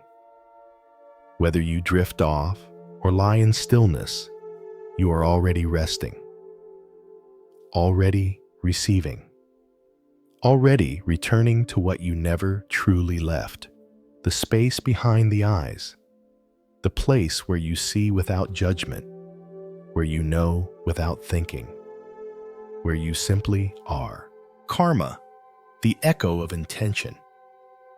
It is not a punishment, not a reward, not a system of cosmic accounting in the way the mind may imagine.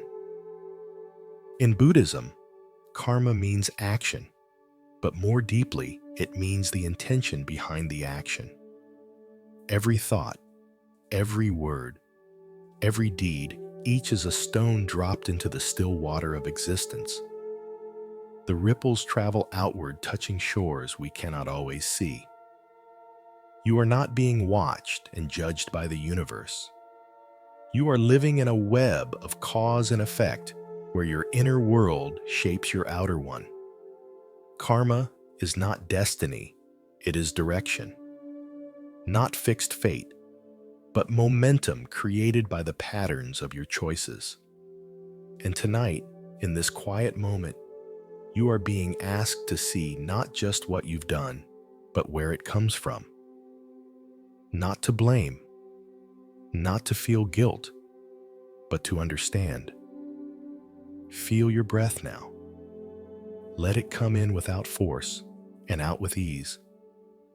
Feel how even your breathing sets a tone within your body, a message of peace or stress or surrender. This too is karma. The breath you take now becomes the feeling you carry later. The way you speak to yourself shapes the tone of your thoughts tomorrow. The way you respond to pain ripples into your next moment of peace or struggle. In every choice, something is planted, a seed of stillness or a seed of fear. a seed of compassion, or a seed of reaction. The beauty is that each moment gives you the chance to plant differently. Karma does not say you are bound by your past. It says you are empowered in your present. The patterns may be strong, but awareness is stronger. As you lie here, thoughts may arise, memories of moments when you acted out of fear or spoke in anger or turned away from what mattered. Don't push them away. Don't relive them with guilt. Just see them. Just acknowledge. Karma is not about shame. It is about seeing clearly. And in that seeing, the pattern loosens.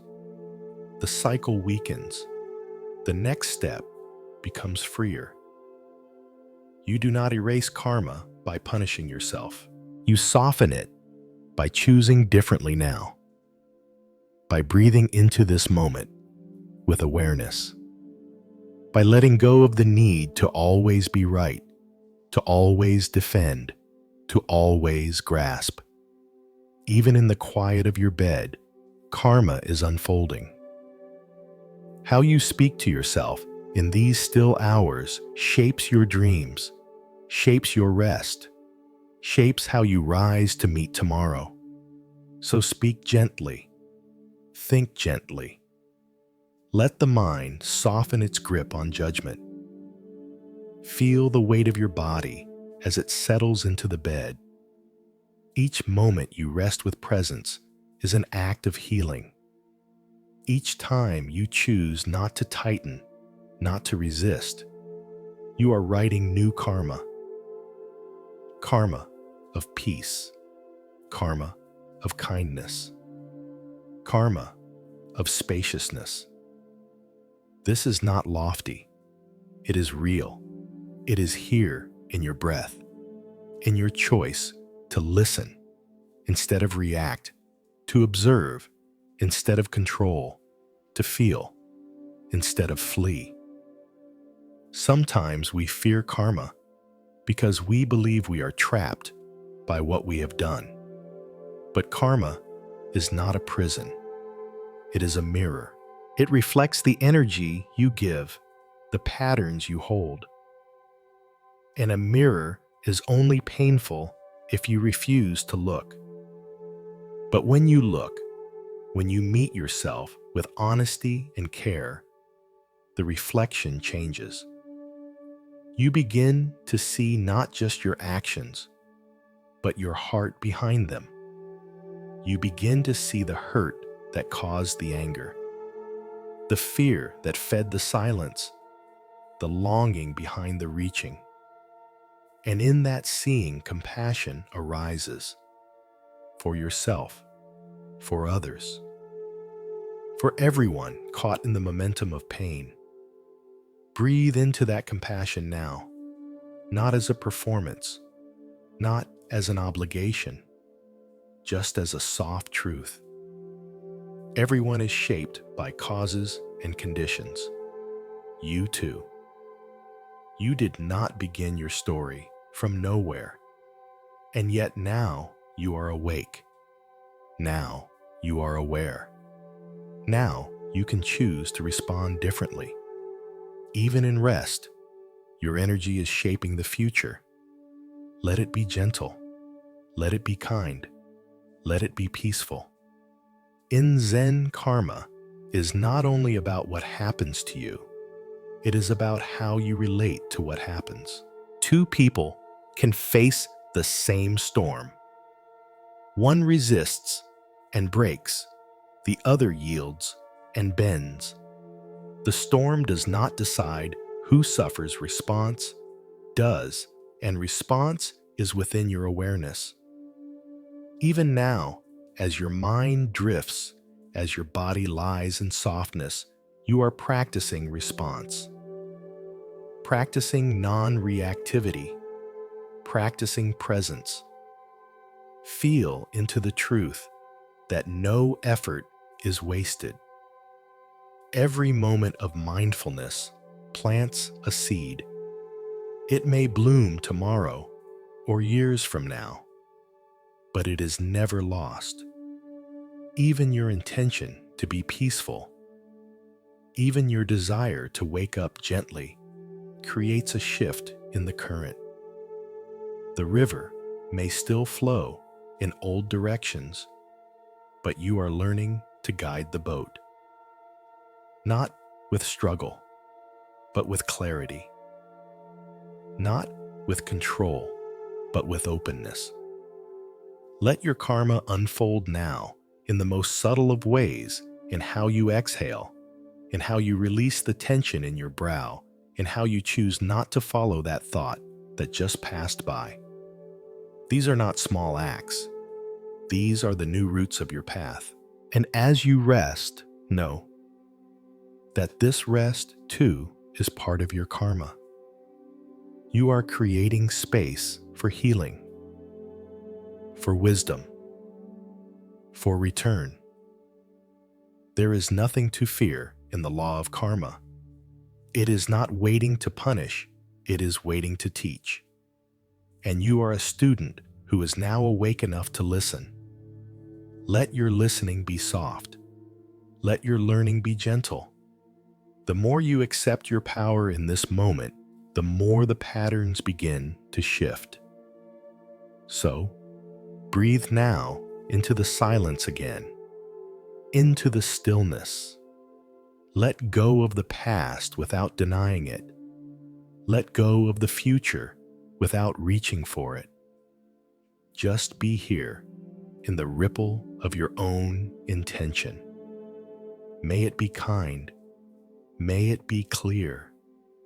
May it carry you gently into the next breath, and the next, and the next, non-self, and the illusion of identity.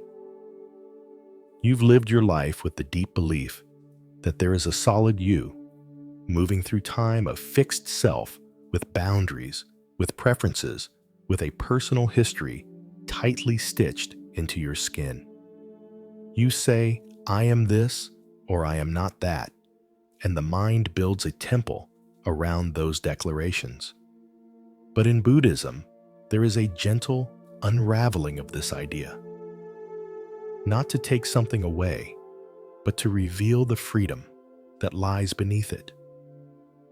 The self, as you have known it, is a story fluid changing and often clung to with great fear.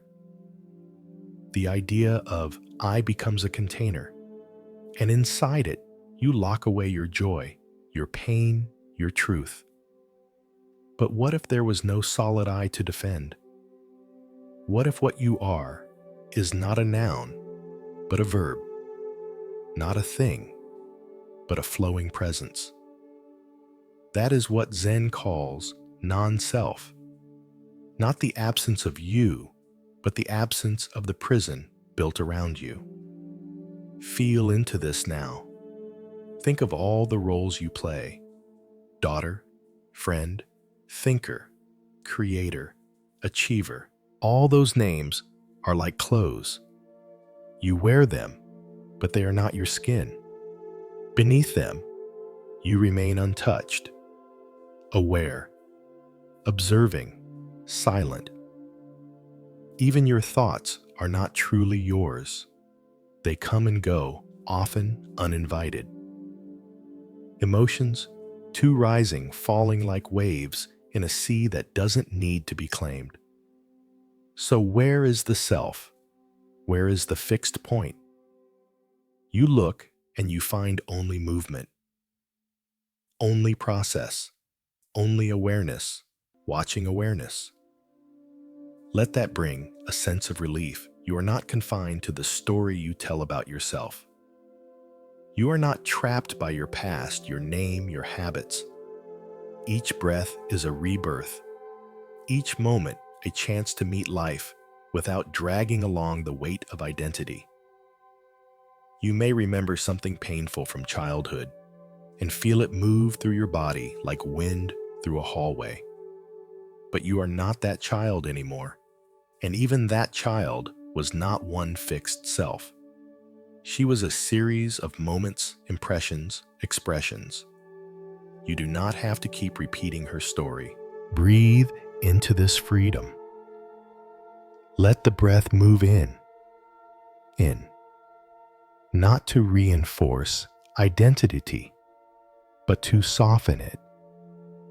Let the breath move out, not to assert control, but to surrender. You are not your body, yet the body is where your awareness lives now. You are not your thoughts yet. They arise within your presence. You are not your pain, though you may feel it intensely. You are not the self you protect. You are the space in which the self appears and disappears and reappears, always shifting, always unfolding. Think now of a candle flame. Is it the same flame from one second to the next? No. And yet it appears continuous. The self is like that. A stream of causes and conditions, perceptions and feelings, memories and impulses flowing together, mistaken for a singular me. But when you look closer, you see the gaps. You see the motion. You see that no part of you stays the same from moment to moment. And if nothing remains the same, where is the fixed self? The answer isn't scary. It's liberating. Because if there is no solid self, then there is nothing to protect and nothing to prove. There is only presence, only this, only the tender, fluid awareness that watches all of it arise and pass. Let yourself rest in that awareness now. No name, no history, no plan, just you breathing. Not you the thinker, the struggler, the chaser, but you the presence, the openness, the being. This is not about forgetting your life. It is about meeting it from a place that isn't tangled in identity, from a heart that is soft enough to change and clear enough to see. In Zen practice, students are sometimes asked, "Who were you before your parents were born?" This is not a riddle to solve. It's an invitation to look deeper than story, to feel into the part of you that has always been present, no matter what mask you wore. That part is not made of words. It does not shrink or expand with praise or blame. It simply witnesses. And when you return to it, you find peace, not because you've solved yourself, but because you've stopped trying to be something fixed. Your suffering often grows in proportion to how tightly you cling to identity. I am someone who must succeed. I am someone who must be loved. I am not someone who fails. These labels create walls, and when life inevitably shifts, when failure comes, when loss enters you, suffer not because of what happened, but because the identity cracked. But if you do not cling, if you stay soft and spacious, then even pain can move through you without destroying you. You are not what happens to you. You are not what you believe in your worst moment. You are the one who sees it all and remains. Let the breath continue. Soft, natural, effortless. With each breath, allow more of the identity to dissolve. The need to be right, the need to be important, the need to be strong, the need to be liked. Let it all drop like autumn leaves, revealing the bare branches of your being. Even stripped of name and form, you are not less. You are more free, more true, more open. And now, as you rest, let the idea of non-self become a comfort, not a void. You are not nothing. You are not no one. You are simply not what you thought. You are not a box with edges. You are not a script with a fixed ending. You are the wind through the trees, the silence between sounds, the stillness behind the eyes. You are the seeing. You are the spaciousness. You are the breath itself. Let that truth carry you gently now, into the next breath, into the next moment, into sleep if it comes, or into quiet presence if it does not. You do not need to hold on. You are already held, not by identity, but by being. Not by concept, but by awareness. You are home. The middle way beyond extremes. This is the path Buddhism gently offers, not the path of indulgence, not the path of denial, but the way in between. You have spent so much of your life pulled in opposing directions, haven't you? At one moment reaching with hunger for pleasure, success, comfort. The next withdrawing in guilt, shame, or rejection of desire. Caught in this tug of war, the mind grows restless, the heart confused. But the middle way asks, what if you stopped swinging? What if you stepped out of the conflict altogether and walked a quieter, more balanced path? It is not a path of compromise, not a dull center between two vibrant poles. It is the freedom from being trapped in either. It is walking through life without being bound by your cravings or imprisoned by your aversions. Feel your breath now, how it arrives without force and departs without clinging. It doesn't try to stay in your lungs forever. It doesn't refuse to come in out of fear. It simply flows in perfect balance. That's what the middle way feels like inside you. Not tight, not empty, just enough. Just as it is. When you eat, eat with mindfulness. When you rest, rest without guilt. When you act, do so with intention, not from compulsion, not from avoidance, but from awareness. You don't need to renounce the world to walk the middle way. You only need to let go of extremes. You don't need to live without joy. You simply learn not to chase joy like a hungry ghost. You don't need to avoid discomfort. You learn to face it without collapse.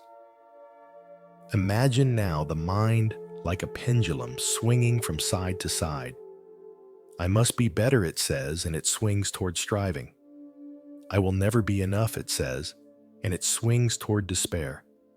The middle way is not found in the swing. It is found in the still point, the space in the center where motion becomes quiet. That is what you are feeling now in this breath, in this rest. A moment where nothing needs to be pushed, nothing needs to be rejected. You are simply here, floating in the middle, safe from the extremes that once ruled you. Zen does not ask you to be emotionless. It asks you not to be controlled by emotion. It doesn't ask you to be without thoughts. It asks you not to be carried away by them. Balance is not about having equal amounts of joy and sadness. It's about not clinging to one or running from the other. It's the ability to sit with whatever arises and remain centered. And you are practicing that now, just by breathing, just by noticing, just by not grasping at comfort or pushing away discomfort. Soften your body into that awareness. Let your hands rest open. Let your jaw loosen. Let your belly breathe freely. You don't need to make this moment anything other than what it is. You are not being asked to perform wisdom. You are being invited to feel it, to taste the peace that arises when you are no longer at war with yourself. When you no longer think you must always improve, or always resist. You simply rest. You simply allow. Perhaps your life has tilted toward striving toward constant effort, endless goals, self-criticism, dressed up as motivation. Or perhaps your energy has often collapsed into avoidance, hiding from pain, suppressing desire, numbing discomfort. Neither extreme can nourish the soul. One burns it out. The other lets it wither. But here now, you are finding your way back to the center, not as a destination, but as a rhythm, a return to the quiet intelligence of balance. Breathe into that now. Let the breath carry you to the space between effort and surrender. You don't have to achieve stillness. You don't have to fall asleep immediately. You are walking the middle way just by being here, by not trying too hard, by not giving up, by simply staying, by being aware. The Buddha discovered this path after trying both extremes, lavish indulgence and harsh self-denial. Neither brought freedom. Only when he stopped chasing and stopped rejecting did he begin to awaken. And the same is possible for you, not through grand gestures, but through simple presence, through the gentle act of returning to your breath again and again, through the courage of resting in what is rather than what should be. The middle way is spacious.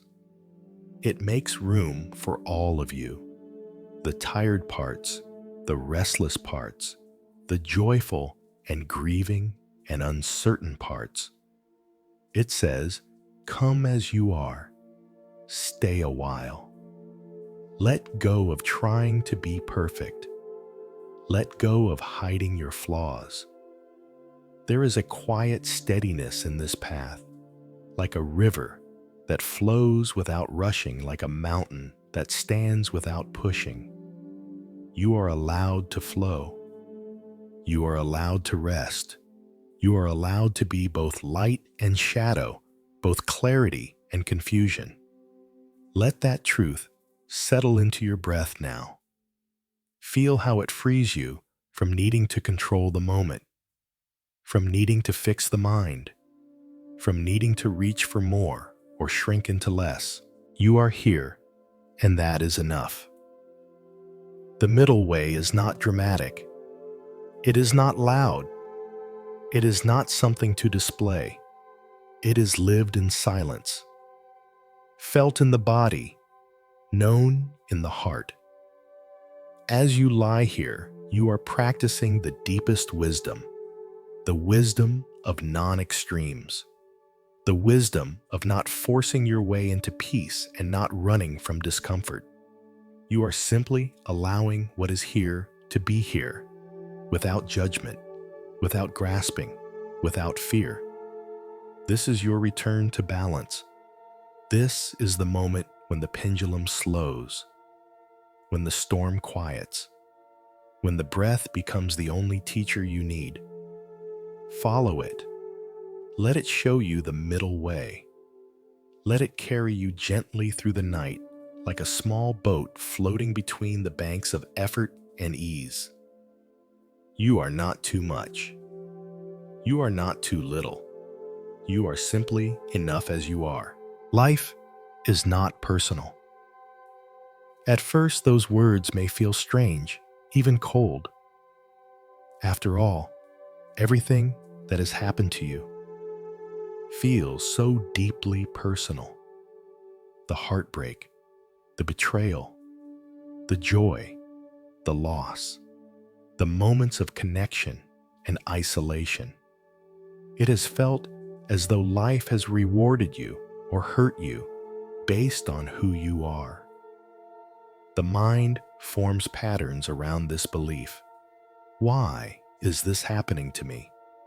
What did I do to deserve this? Why does life always seem to punish me or overlook me? But Buddhism invites a deeper view, not one that invalidates your pain, but one that liberates you from its grip.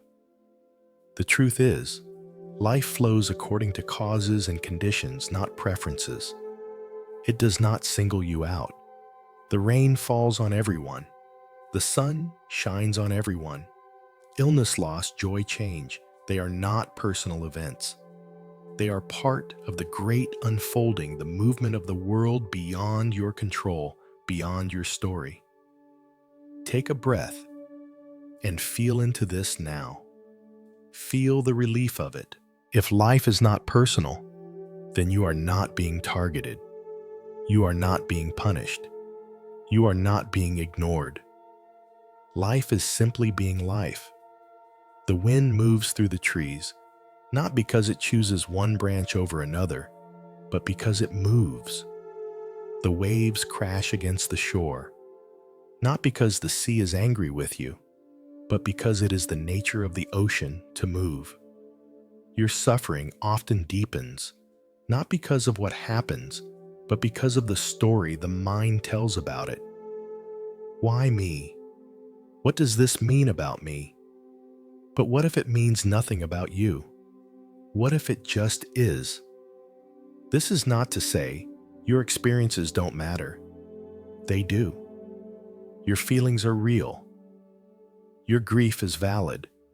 But when you stop taking it personally, something opens. You can feel the pain without adding extra layers of meaning. You can face difficulty without the burden of blame. You can navigate life with less defensiveness, less shame, less judgment. You stop believing that every change, every mistake, every challenge says something about your worth. And in that space, compassion enters. You begin to see yourself not as a failure, not as a victim, but as a being moving through the same tides that touch every other life. Imagine now, you are standing in a field during a soft rain. At first you wonder, why is it raining on me? Then you look around and see the rain is falling everywhere. It's not personal. It's just rain. You're not being singled out. You are part of a larger pattern. The same is true for your struggles. The same is true for your joy. When you stop taking life personally, you begin to relax into it. You stop fighting what arises. You stop needing to explain everything. You start allowing. Feel your breath again. Notice how it comes and goes without your command. The body breathes itself. The heart beats. The earth turns.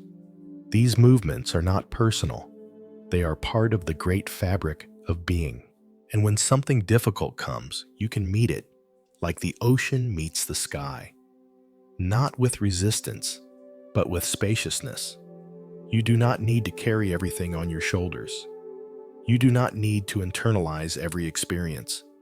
You can let life move through you without believing it defines you. Think of the last time someone spoke to you harshly. How quickly the mind may have gone to, they don't respect me, or I must have done something wrong, or why am I always treated this way? But their words were not necessarily about you. They were about their pain, their fear, their own conditions. When you take it personally, you carry their burden as your own. But when you step back, when you breathe and see clearly, you return to peace. This is not detachment. It is freedom. The freedom to not pick up what doesn't belong to you. Life will continue to move, rising, falling, changing. You cannot control its tides, but you can choose how you meet them. You can meet them as a solid identity threatened by every wave, Or you can meet them as awareness itself, fluid and unshaken. That choice begins now. With this breath, with this moment of not reacting, not resisting, but simply being. Soften your body even more. Let the breath return you to presence. Let the stories drop like leaves falling from a tree. You don't need to explain yourself to the universe. You don't need to justify your place in the world. You are already here. You already belong. The river does not apologize for its direction. The mountain does not seek approval for its stillness. You too are part of nature. And nature does not take things personally. Even the self, the identity you carry so closely, is not as solid as it seems. It is a collection of stories, habits, memories, sensations, always changing, always shifting. What you believe about yourself today may not be what you believe tomorrow. The person you were 5 years ago feels like a stranger now. So how can life be personal to a self that is not fixed? When you see this clearly, the grip loosens. You begin to flow more easily. You begin to rest. Zen invites you to rest in that flow, to stop arguing with what is, to let go of the illusion that you are the center of every experience. Not because you don't matter, but because you are part of something larger. You are not the sun, you are a single beam of light. Not less important, but part of the whole. And in that realization, you stop trying so hard to control, to defend, to cling. You open, you receive, you respond not from reactivity, but from presence. Let your breath be steady now. Inhale without grasping. Exhale without pushing. Just as it is. Let the mind soften its grip on explanation. Let the heart open beyond judgment. Life is not doing something to you. Life is happening and you are in it. Moving with it. Meeting it with kindness. That kindness begins with how you speak to yourself. When things go wrong, you don't need to say, "Why me?" You can say, "This is happening. Let me meet it well." Breathe that in now. Let it settle into your bones. You are not being punished. You are not being tested. You are being lived like a wave being moved by the ocean. And even in your choices, even in your actions, you are not alone. You are part of something vast, something mysterious, something alive. You don't have to know what it all means. You don't have to figure it out tonight. You only have to stop taking it so personally. Let life be what it is. Let yourself be what you are. A moment of awareness, a flash of presence, a breath in the endless sky. Feel how the body responds when you drop the story. When you stop interpreting every event as a reflection of your worth. There's more space, more softness, more peace. And from that peace, wisdom grows. Compassion blooms. Joy returns not because everything is perfect, but because you are no longer carrying the weight of making it so. So rest now. Let the breath move without effort. Let your thoughts pass without clinging. Let life unfold without needing it to obey you. You are not the center of the storm. You are the sky it passes through. Open, infinite, unshaken. You are not your past. The mind will try to convince you otherwise. It will bring memories to the surface, uninvited like a film on endless repeat. It will say, "This is who you are. This mistake, that failure, that moment you can't take back." It will whisper that you are forever defined by what you've done, what has been done to you, what you didn't say, what you couldn't save. But Buddhism teaches a quieter, deeper truth. The past is not your prison. It is not your sentence. It is a wave that has already broken on the shore. What remains is the wet sand beneath your feet, present real grounding. The moment you are living in now is not your past. It is not your story. It is a new breath, a new path, a new chance to choose differently. The mind clings to the past because it wants certainty. It believes that replaying it will somehow prevent it from happening again. But all it does is keep you bound to identities that no longer fit to pain, that no longer serves to fears that were born in another time. The past may have shaped you, yes, but it is not who you are. You are not the echo. You are the awareness that hears it. Feel that awareness now. It is spacious. It is quiet. It is here. Beneath the thought, "I am still that version of myself," there is a breath steady and real.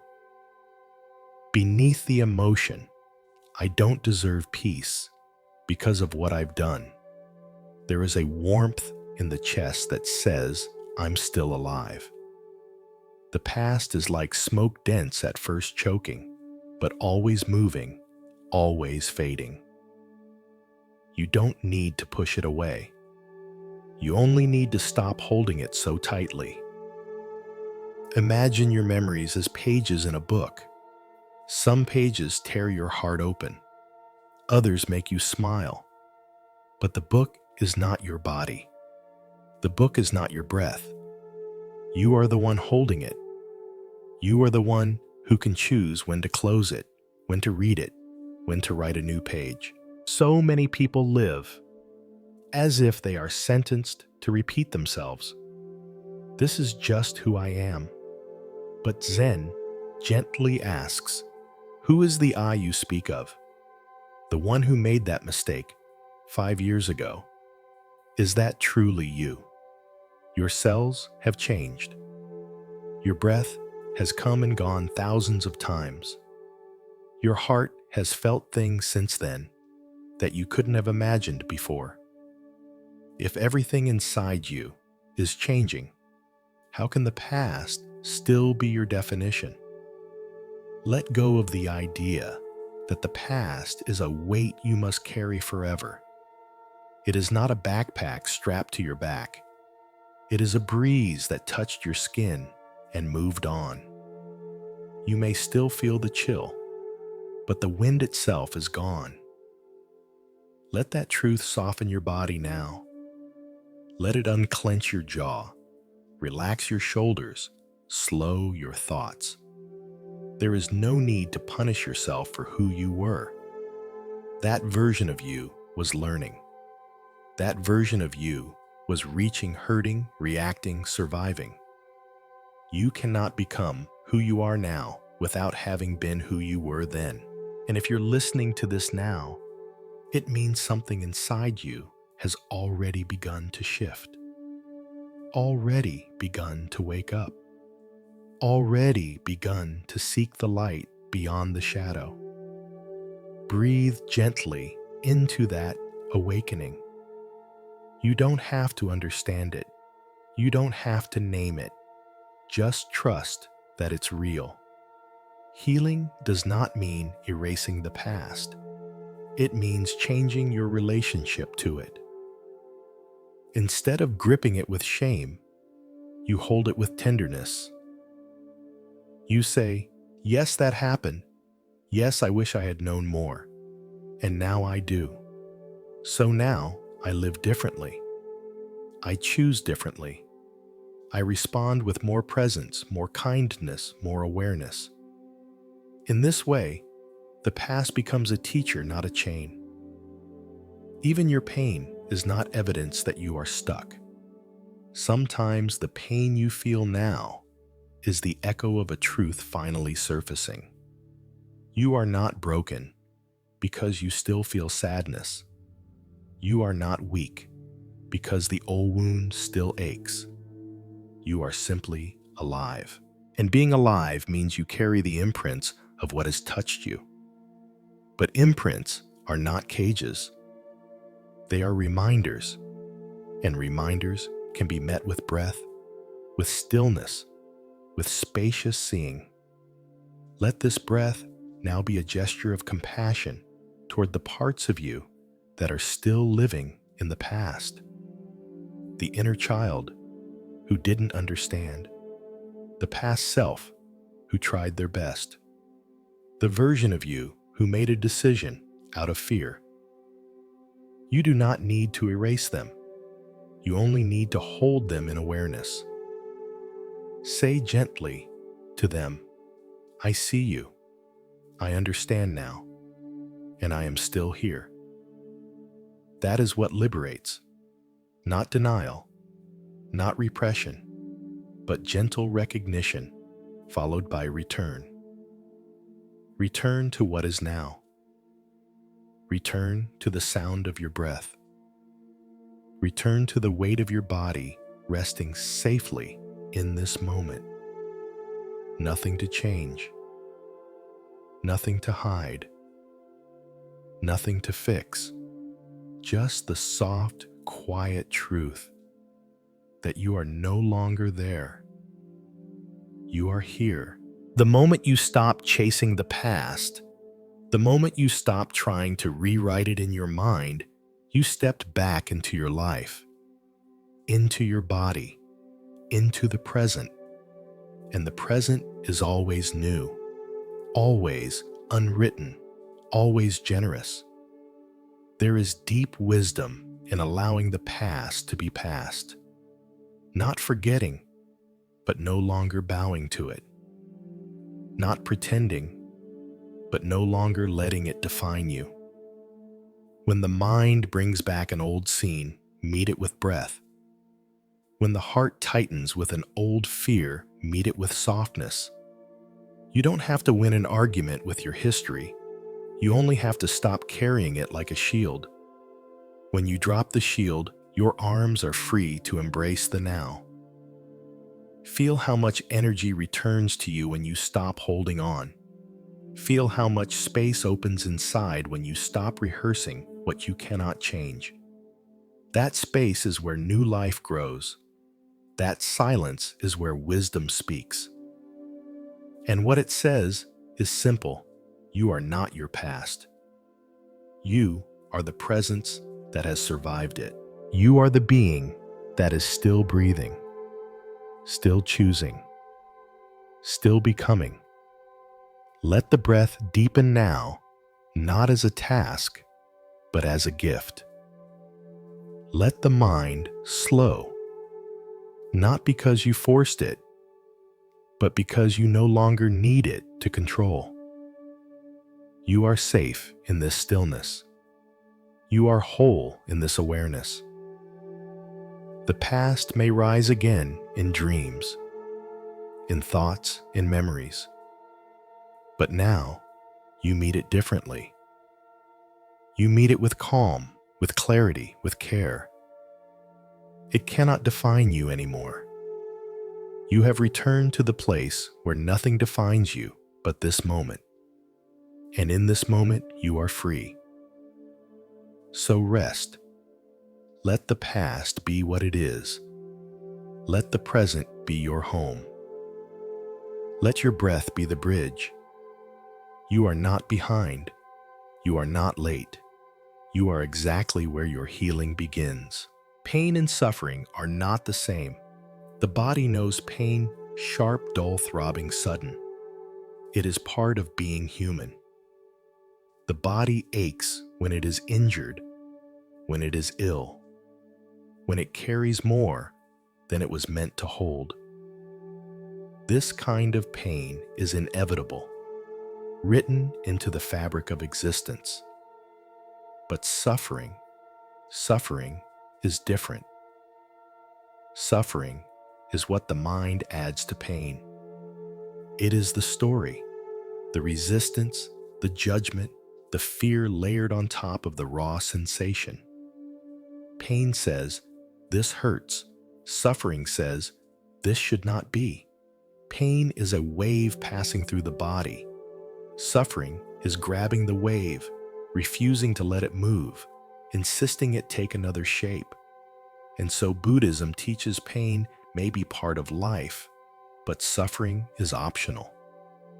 Not easy to release, not always simple to see, but optional because it arises from within. Feel your body now. Somewhere, there may be discomfort, physical, emotional, or something more subtle. Instead of turning away, instead of trying to fix or escape it, try turning toward it. Let your awareness touch it gently. Is it sharp or dull, warm or tight? Where does it live? The moment you stop resisting it, even just a little, something softens. You might find the pain is not as solid as you thought. It pulses, it moves, it breathes. It becomes part of the field of sensation, not an enemy attacking from the outside. You may not like it, but you don't have to hate it. You don't have to fight it. You can meet it with attention, with kindness. The Buddha taught that the first arrow is the pain itself. The second arrow is what we do with it. We relive it. We dread its return. We criticize ourselves for feeling it. We brace against it, tighten around it, feed it with fear. The second arrow is our own creation, and yet we carry it longer than the first. You have done this before. We all have. You've taken a small discomfort and turned it into a storm. You felt a passing emotion and built a fortress around it, not because you are weak, but because you were never shown another way. But now you are learning. You are beginning to see the moment when pain arises, and you have a choice not about the pain itself, but about how you meet it. Let that choice begin with breath. Not to erase the pain, but to create space around it. Inhale into the discomfort. Exhale any clinging, any story, any tightness. You may feel resistance. That's okay. Notice that too. Even resistance is part of awareness. You don't have to conquer it. You just have to see it. And seeing it clearly is already a form of freedom. Imagine pain like a knot in a rope. The more you pull on it in fear, the tighter it becomes. But when you bring soft hands, when you stop tugging, the knot slowly loosens. The body begins to trust you again. The heart begins to soften again. Suffering feeds on time. It replays the past. It projects into the future, but pain only lives in the present. Right now, can you let go of the past story about this pain? Can you stop predicting how long it will last? Can you just be with what is this sensation, this breath, this moment? You may find that the pain, when met with awareness, begins to shift. Or maybe it stays the same, but you shift. You stop being its prisoner. You stop defining yourself by it. You become the witness again. You become the sky holding the storm, not the storm itself. Let this breath remind you of your strength, not the strength to push through or pretend, but the strength to stay with what is, the strength to feel fully without collapsing, the strength to say, "This hurts," and yet still remain open. You are not fragile. You are not broken. You are alive. And being alive means feeling. It means being touched by all of it. The joy, the sorrow, the ache, the light. The goal is not to avoid pain, but to stop creating extra pain around it. To stop stabbing yourself with second arrows. Think of the times when you hurt and you told yourself it would never get better. Think of the times you ached and added shame to the ache. The pain may have been inevitable, but the shame was learned.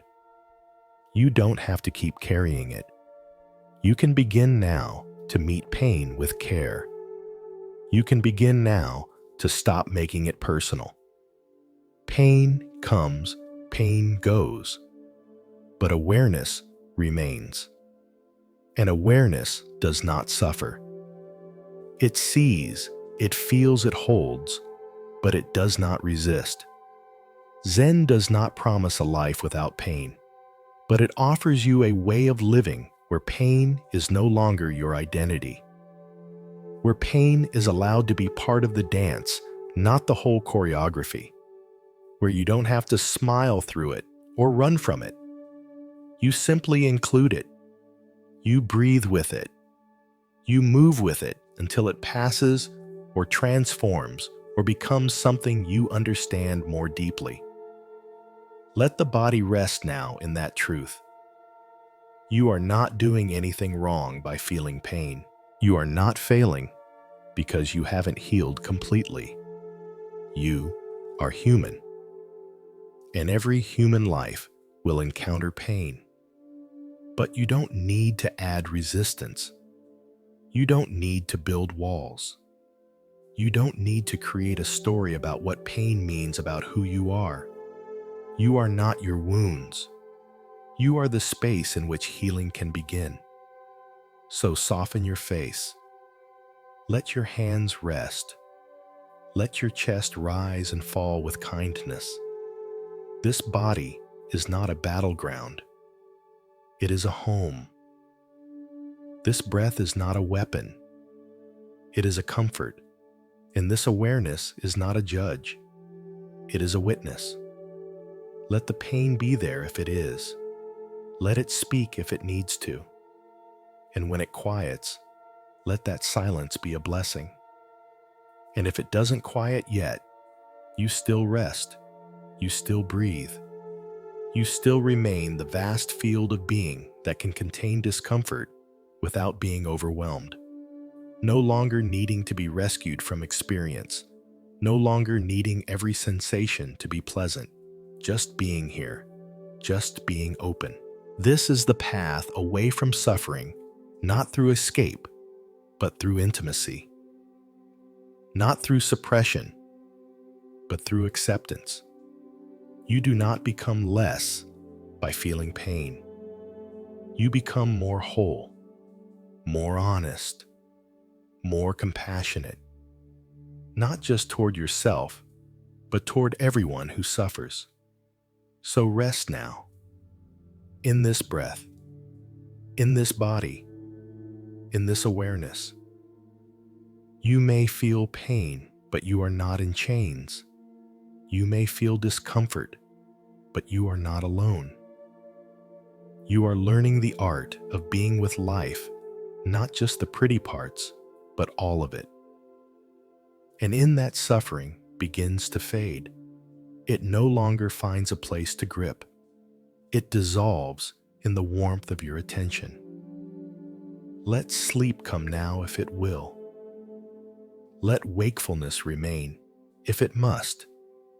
Either way, you are here, awake in your being.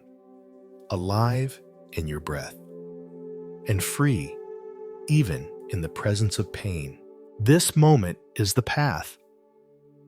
Not tomorrow, not next week, not when things finally fall into place, not when you're more healed, more successful, more certain.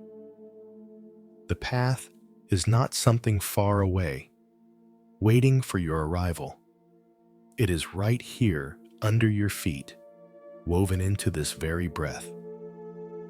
In the Zen tradition, the idea of a distant goal, a far-off enlightenment, is gently but firmly untangled. The great illusion is that you must chase the sacred reach, the present attain the now. But the truth is quieter. You are already on the path, and the path is always right here. It is not paved with perfection. It is not waiting for you to become someone else. It is the way you sit in discomfort, the way you notice your breath, the way you listen to your thoughts without becoming them. Every single moment is the doorway. The only question is whether you are here to walk through it. Breathe into that now.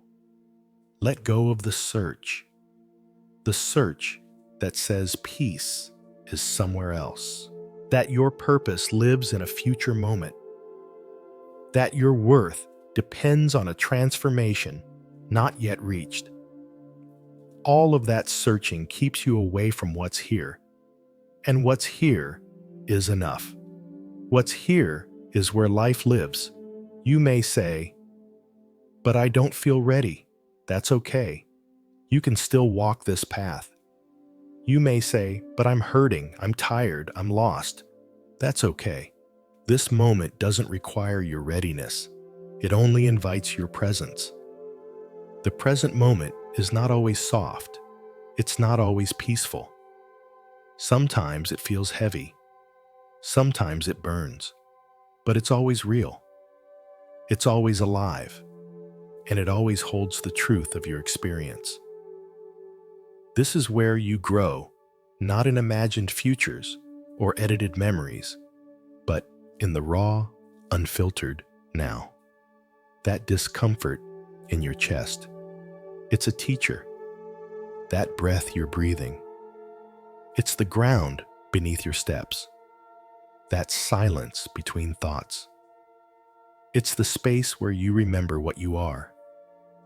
Not a seeker of some other time, but the witness of this one. In Zen, they say before enlightenment, chop wood, carry water. After enlightenment, chop wood, carry water. The task does not change. Only your presence in the task deepens. You don't have to retreat to a mountaintop or reach a special state to walk the path. You only have to be here fully now. When you drink tea, drink it with your whole body. When you breathe, let that breath be the only thing in your awareness. When you feel pain, meet it with openness. These small moments are not obstacles. They are the path itself. This is the paradox. There is nowhere to get to because everything is already here. Let yourself rest in that truth. Let it wrap around you like warm air.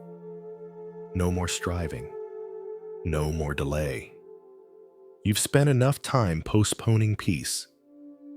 Enough time waiting for the right circumstances, the right version of yourself.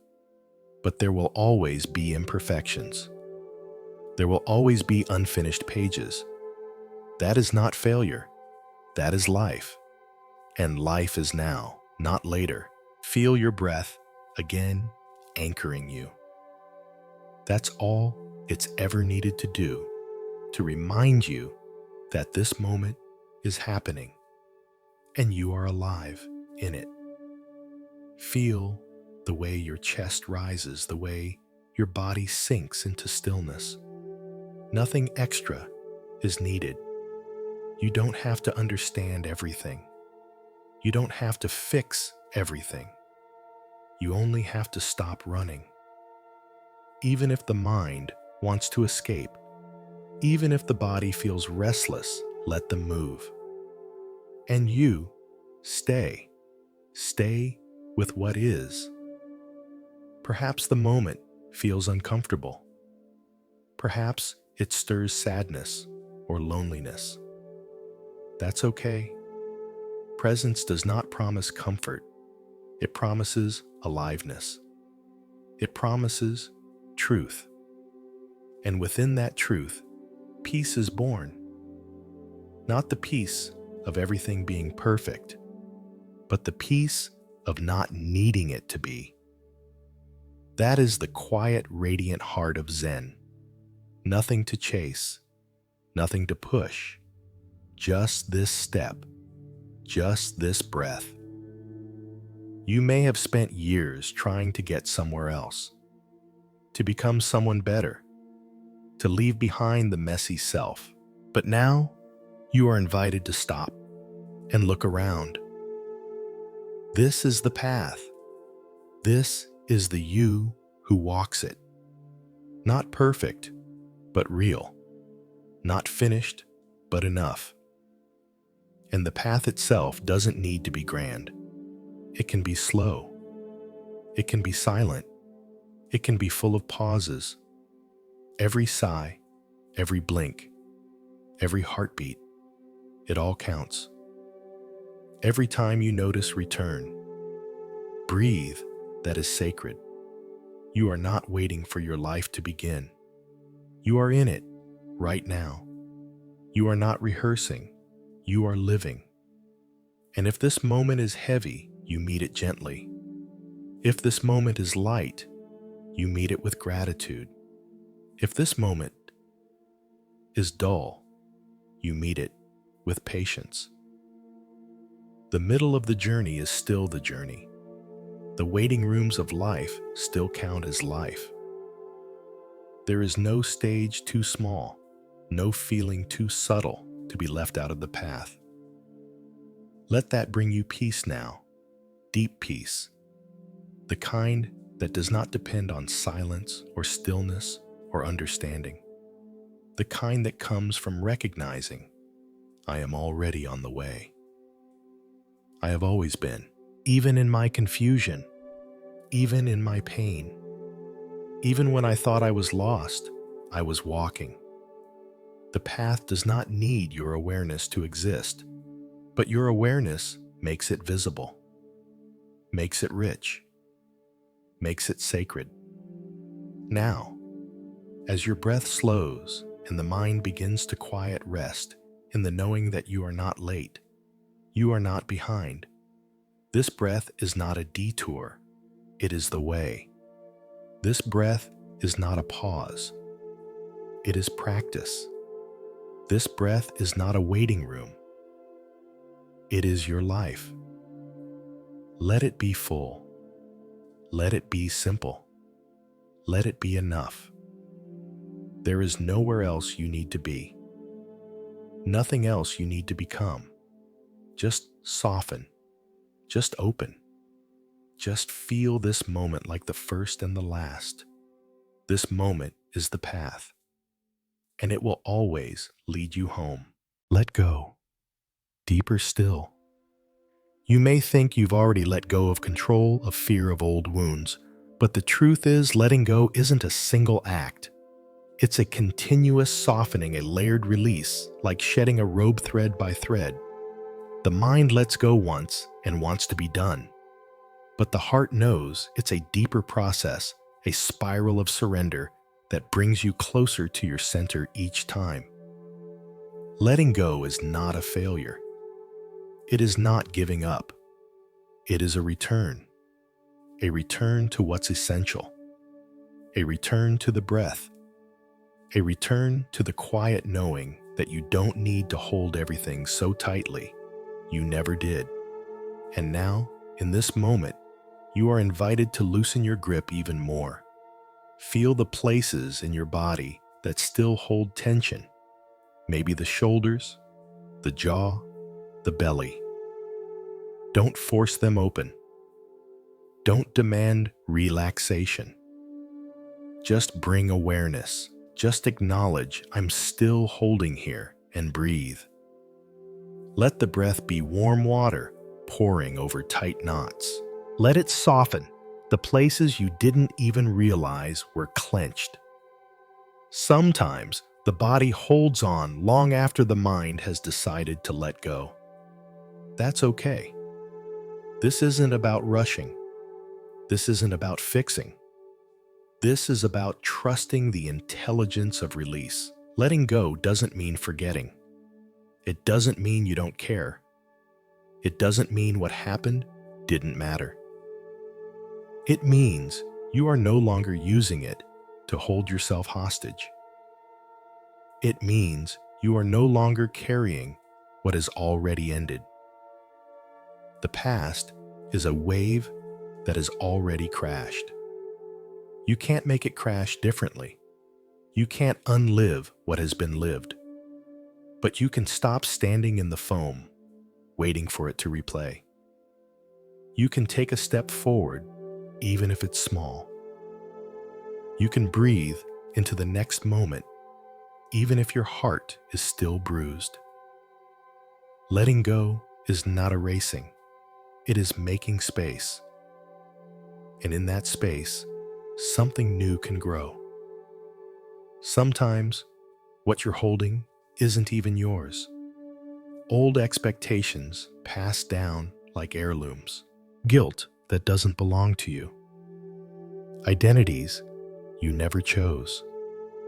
Breathe into those now. Ask softly, do I still need to carry this? And if not, imagine placing it gently down, like setting a heavy bag by the roadside.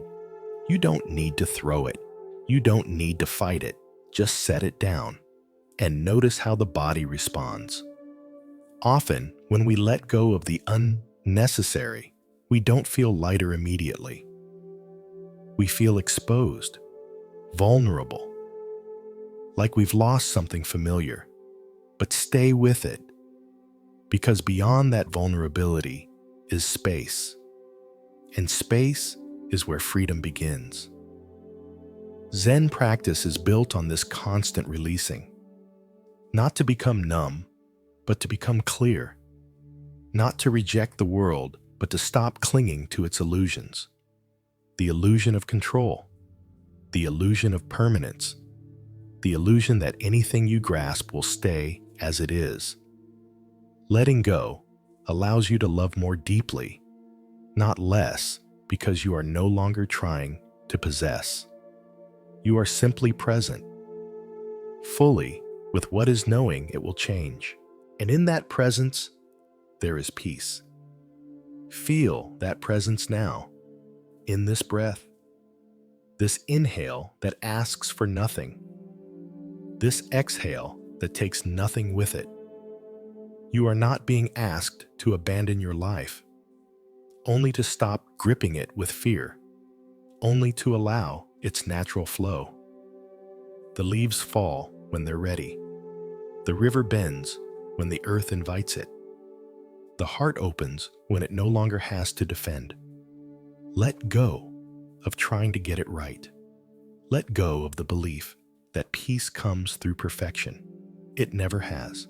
It never will. Peace arrives when striving ends, when you sit down, breathe out, and say, this is enough. I am enough. And maybe now, something inside you resists. That's okay. Let that be here too. Letting go of resistance includes letting go of the need to not feel resistance. Nothing has to be different.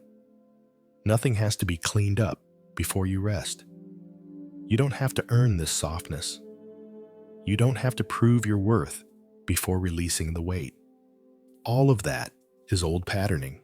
All of that is dust on your mirror. And now, breath by breath, it clears.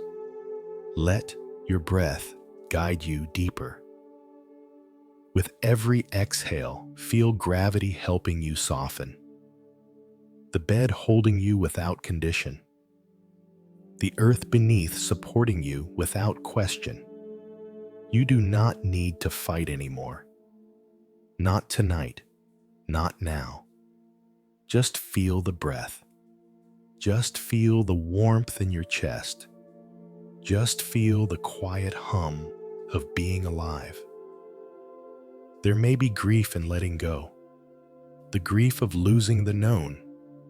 The familiar habits, even if they hurt, become part of our identity. But grief is part of the release. Let it move through you. Let it rise and fall like a wave. Do not cling to the grief either. Do not turn it into a story. Just let it be felt and let it pass. Imagine now that you are holding on to something, a rope maybe. Something that once helped you, that once gave you a sense of purpose or protection. But now, your hands are tired, your arms ache, you're no longer sure what you're even holding on to. And below you is a soft field, a safe place to land. You don't have to let go all at once. You can loosen your grip, finger by finger, breath by breath. You can trust that it's okay to rest, that it's okay to not know what's next, that it's okay to be held. Letting go doesn't mean passivity. It means returning to your natural rhythm. It means acting from stillness, not from panic. Speaking from truth, not from habit. Moving with life, not against it. And you can begin that now. Not with a grand gesture, but with this one moment, this one breath, this one choice to be here and not elsewhere. The old stories may still whisper. That's okay. Let them. They are echoes, not instructions. The fears may still try to pull you back. That's okay. Thank them and return to the breath. Let it carry you gently and quietly into the deeper part of yourself. The part that doesn't cling, doesn't grasp, doesn't need to hold on to anything, because it knows nothing can be lost that was ever truly yours. And nothing needs to stay the same for you to be free. Let your body feel the truth of this now.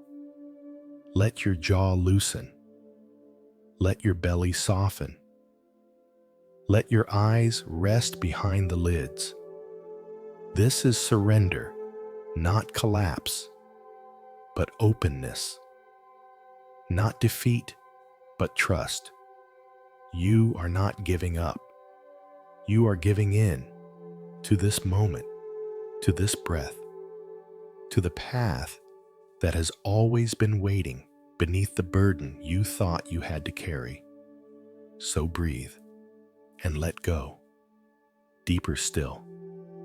Let go of the name. Let go of the shame. Let go of the image. Let go of the timeline. Let go of the old self who never felt quite enough. Let go. Let go. Let go. And what remains is you. Not the you shaped by fear or memory, but the you who is stillness itself. Gentle, whole, free. When being becomes being. In most of your life, action has been tied to effort. You do because you must, because you fear the consequences of not doing, because the world around you spins with endless demands. You've been taught that value is earned through motion, that productivity proves worth. But what happens when you are still? Who are you when the doing stops? Zen offers a radical reorientation. It doesn't say stop doing altogether. Instead, it invites you to let your actions arise, not from restlessness, but from stillness. not from habit, but from clarity.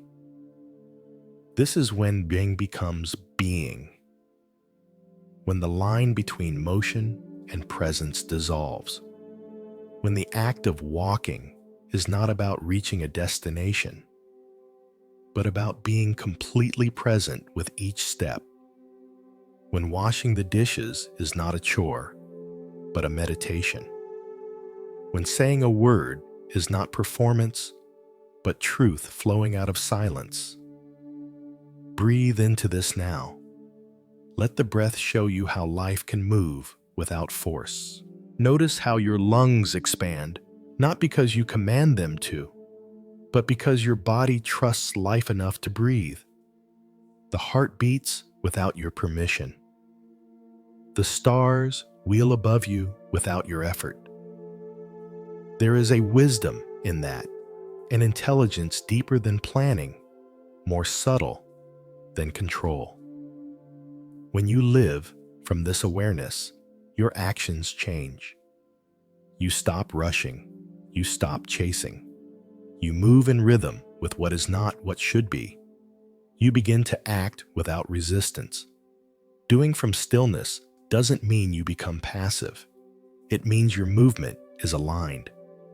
It means your speech is intentional. It means your energy isn't fragmented across 1,000 worries. It's focused, rooted, real. You stop living in your head and begin to live from your whole being. That shift is profound. You may still work. You may still speak. You may still strive toward goals. But the quality of your striving transforms. No longer driven by fear. No longer addicted to validation. You act because the moment calls for it. You respond rather than react. Feel how this lives in your body now. Let go of any tension in the chest. Soften the space behind your eyes. Let the breath guide you, not just as a tool to relax, but as a reminder that even breathing can be pure being. You are not breathing to get somewhere. You are not breathing to prove something. You are simply breathing. And in that simple act, there is wisdom. There is freedom. This is the essence of Zen presence in every moment, even the smallest gesture. Have you ever been so deeply immersed in a moment that the sense of "I am doing this" disappeared? When the music played through you, when the conversation flowed without planning, when the walk turned into a kind of prayer, that is being in the flow. And the flow doesn't come from trying harder. It comes from letting go of effort. It comes from returning to your natural rhythm. The oak tree doesn't rush to grow. The clouds don't hurry to form. Everything in nature acts without strain, and you too are part of nature. Let this breath be effortless now. Let it move without your interference. Let your hands rest, not because you are doing nothing, but because you are doing what this moment asks of you, being still. Stillness is not the absence of life. It is the fullness of presence. It is the point from which every true action arises. From stillness, you'll know when to speak and when to stay silent. From stillness, you'll know when to step forward and when to remain where you are. Doing from stillness does not mean doing less. It means doing from a place of truth. In Zen temples, monks sweep the floor with complete attention. They do not try to finish faster. They do not think of other things. The act of sweeping becomes the practice. No difference between the broom, the hands, the floor, the breath. One unified moment. You can live like this. You can walk through your life, not as a series of disconnected tasks, but as one flowing act of presence. You are not required to retreat from the world to live this way. You are only required to return to the moment. Let your life be an expression of your being, not a performance of your expectations. Let your words arise from stillness, not strategy. Let your choices be rooted in awareness, not anxiety. This doesn't mean you'll never make mistakes. It means you'll meet those mistakes with gentleness. You'll learn without shame. You'll act again, not from regret, but from presence. Now feel your breath again. Let it ground you. You are doing nothing now, and yet everything is happening. The heart beats, the lungs breathe, the earth spins. Let go of the need to do more. Just for now. Just in this breath, just in this stillness. You are not wasting time. You are returning to the source of time. You are not missing life. You are meeting it. When you wake tomorrow, carry this presence with you. In your steps, in your words, in your gestures.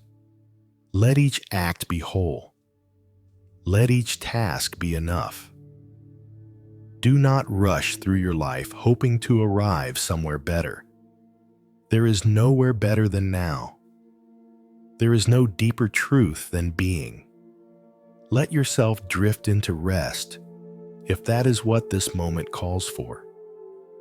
Or remain in silence if that is what arises. Either way, you are not waiting. You are living. In breath, in stillness, in being. Peace is not found. It is uncovered. You have searched for peace in so many places. In people, in plans, in achievements, in control. You have looked for it in the future, thinking it would arrive when things finally calmed down. You have chased it in the past, revisiting moments that once felt safe, hoping they might bloom again.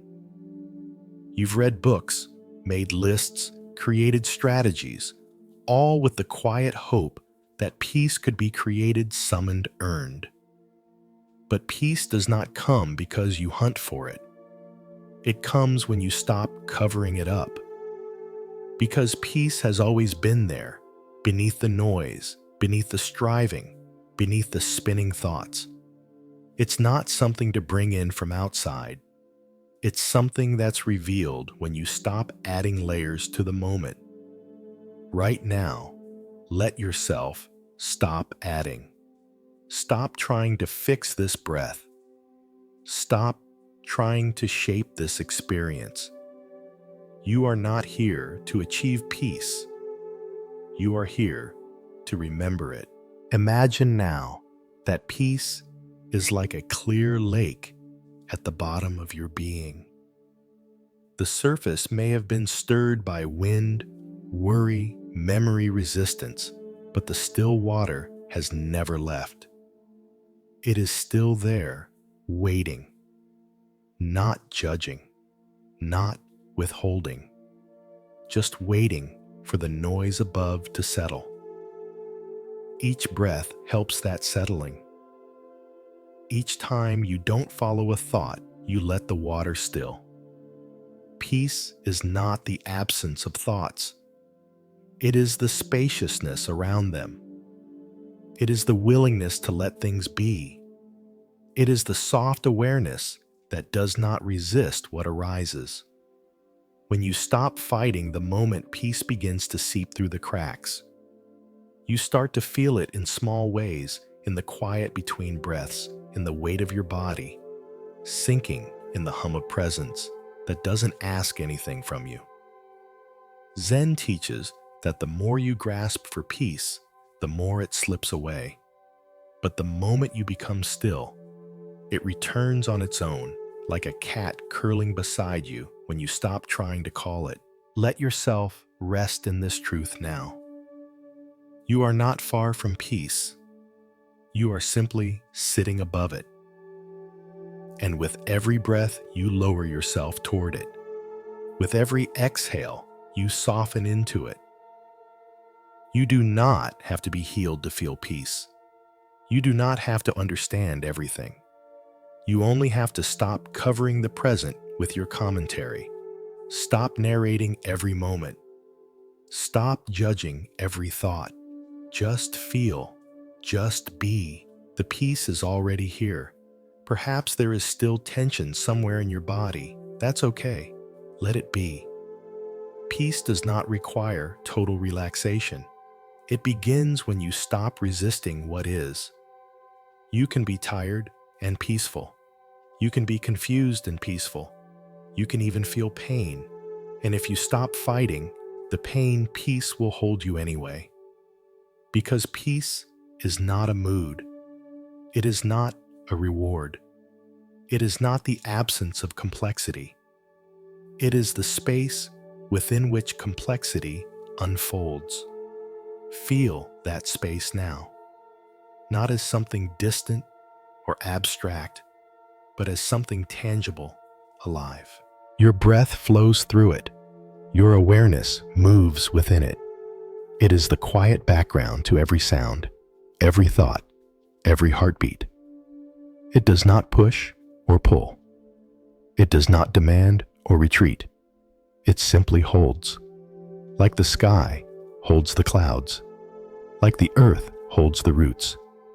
And in this holding, you can rest. Zen does not offer a formula for peace. It offers an invitation. An invitation to return again and again to what is, to sit with the breath, to meet the moment, to stop chasing and simply allow. It is not dramatic. It is not even obvious. But if you've ever sat in silence and felt the world slow down, if you've ever paused in nature and felt a wordless calm, if you've ever stopped thinking for just a breath and felt ease settle into your chest, then you've touched this peace. You know it already. It is not foreign. It is your nature. So let go of the idea that you are broken. Let go of the myth that peace belongs only to the enlightened, the disciplined, the few. Peace belongs to the present, and the present belongs to you. No matter how messy your mind may feel, no matter how long you've been searching, the door has always been open. You only needed to stop running past it. Now rest here. Let the breath slow without effort. Let the body soften without command. Let the mind do whatever it needs to do. You don't have to force quiet.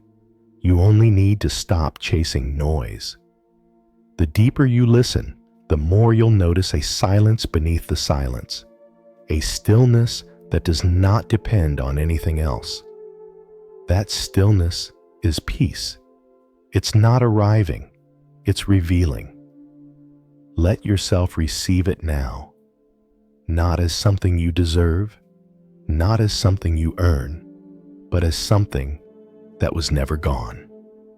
Let it spread gently through your chest, down your arms, into your hands. Let it move through your spine, your jaw, your shoulders. Let it settle like a warm blanket over the tired parts of your mind. You don't need to do anything with it.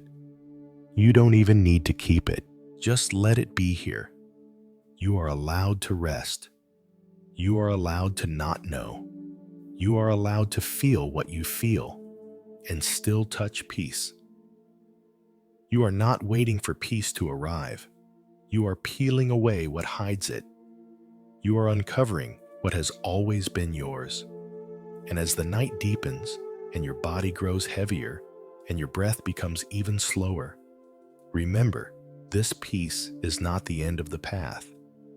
It is the path itself. It is what you walk with, what you return to, what you live from, even when things fall apart. even when the mind races, even when life hurts. Peace is not a conclusion. It is a beginning, and you are already there. Death is not the end. That may sound strange to a mind trained to believe in finality, in clocks ticking down and doors closing forever. But in Buddhism, death is not seen as a stop. It is seen as a transition, a change in form, like a wave returning to the ocean. The body dissolves, the breath ceases, the form disappears. But what is form really?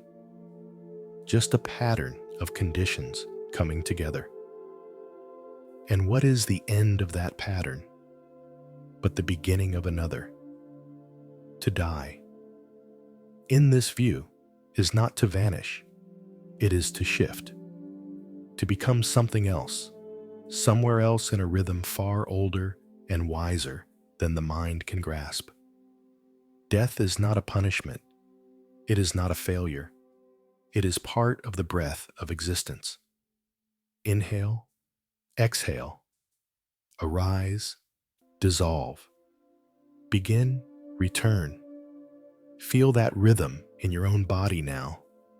The breath rising, then falling. The heartbeat pulsing, then quieting. Even as you lie here, parts of you are dying and being renewed. Skin cells shedding blood cells reborn. You are not the same person you were 10 minutes ago, and yet you still are. This is the dance of impermanence, the great mystery that Zen invites you not to solve, but to bow to. There is a kind of peace that arises when you stop resisting impermanence, when you stop trying to outrun change, when you realize that what you are is not the form, but the awareness holding the form.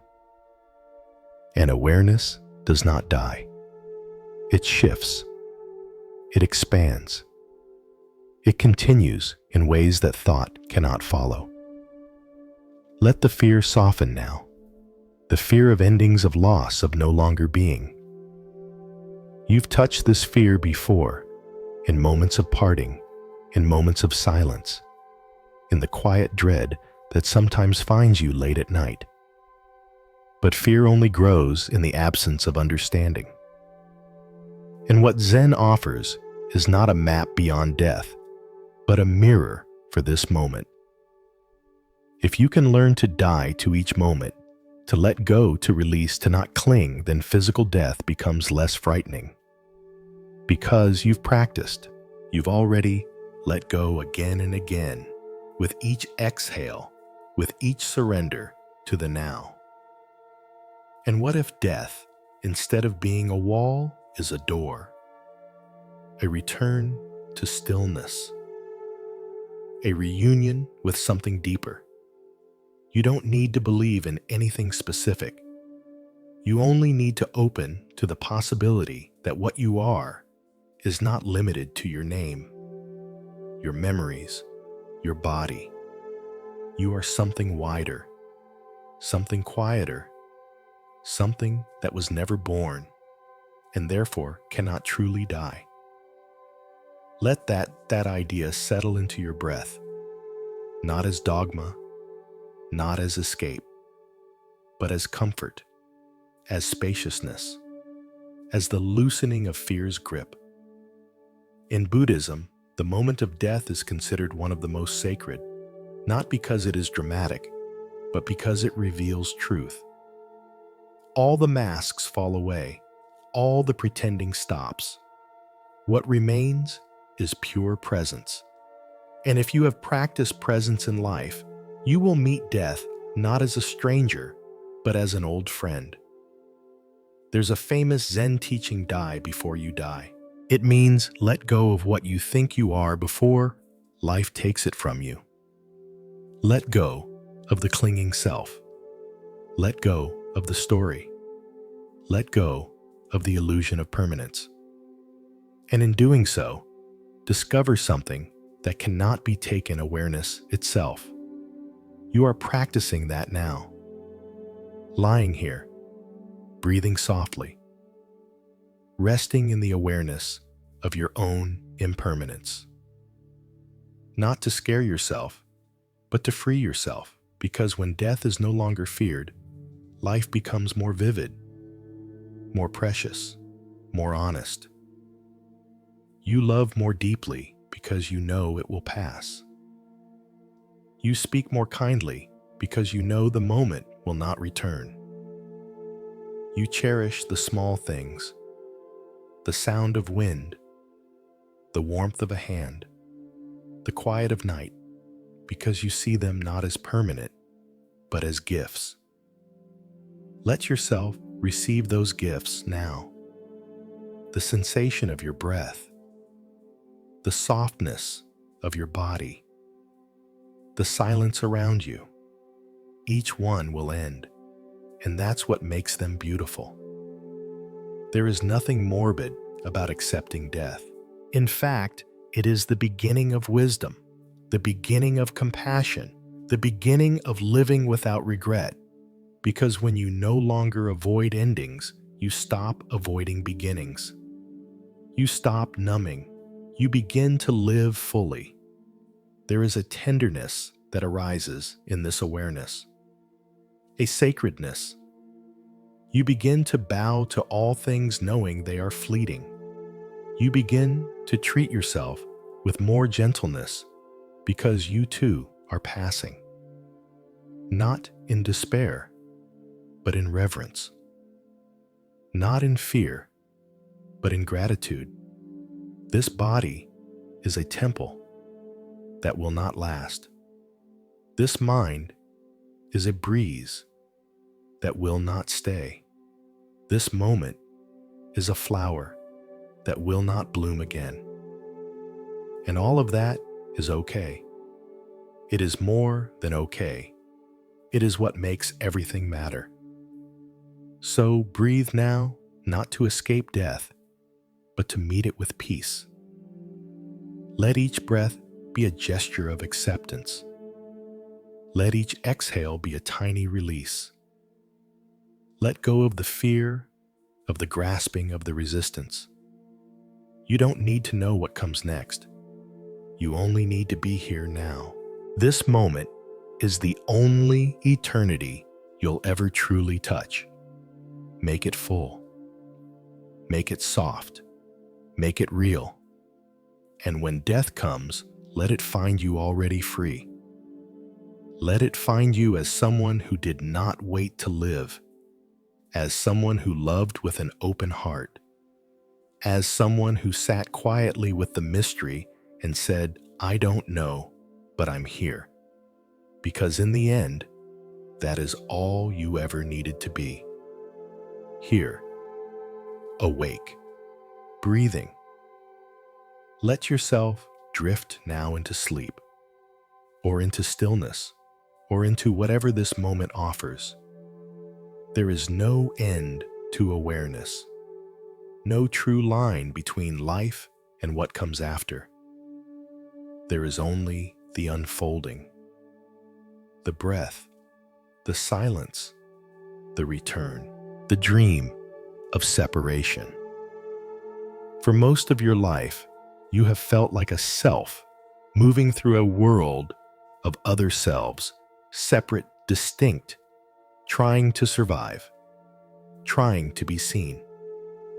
You say I and them, mine and not mine, and the mind believes these divisions are real.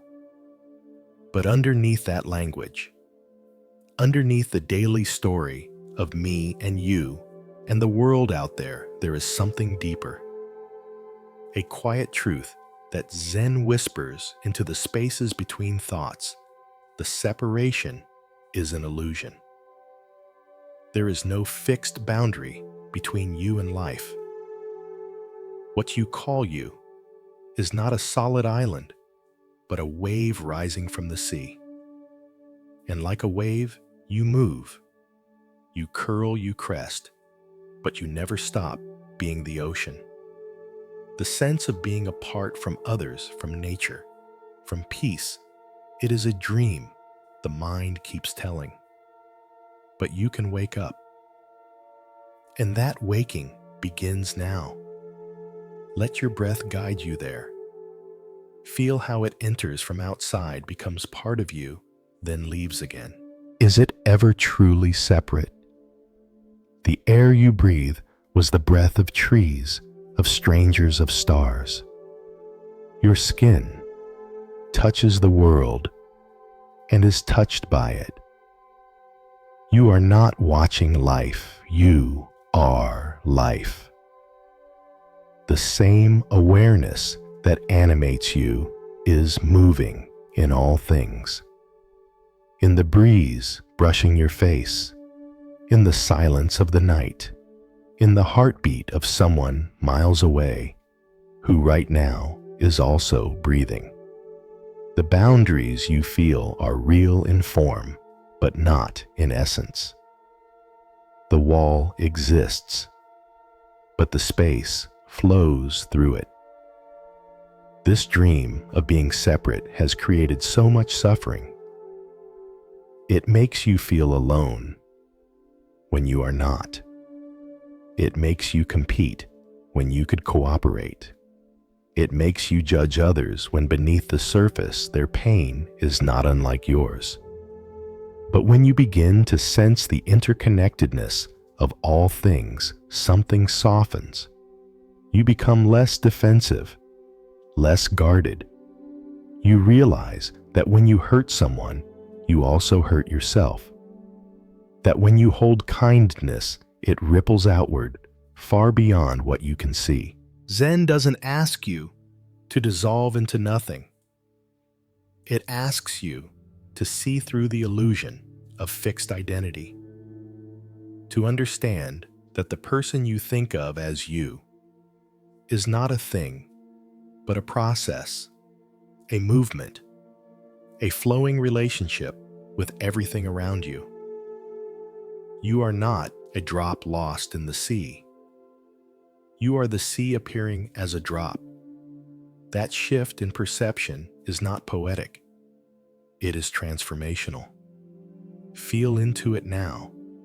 Feel the way your body breathes as part of the air. The way your heart rests in this moment of stillness that touches all other beings.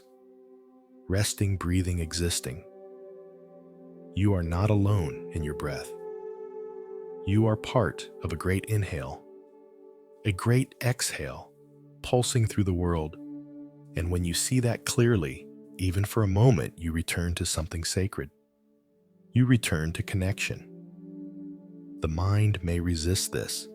It may ask, but what about my pain? What about my story?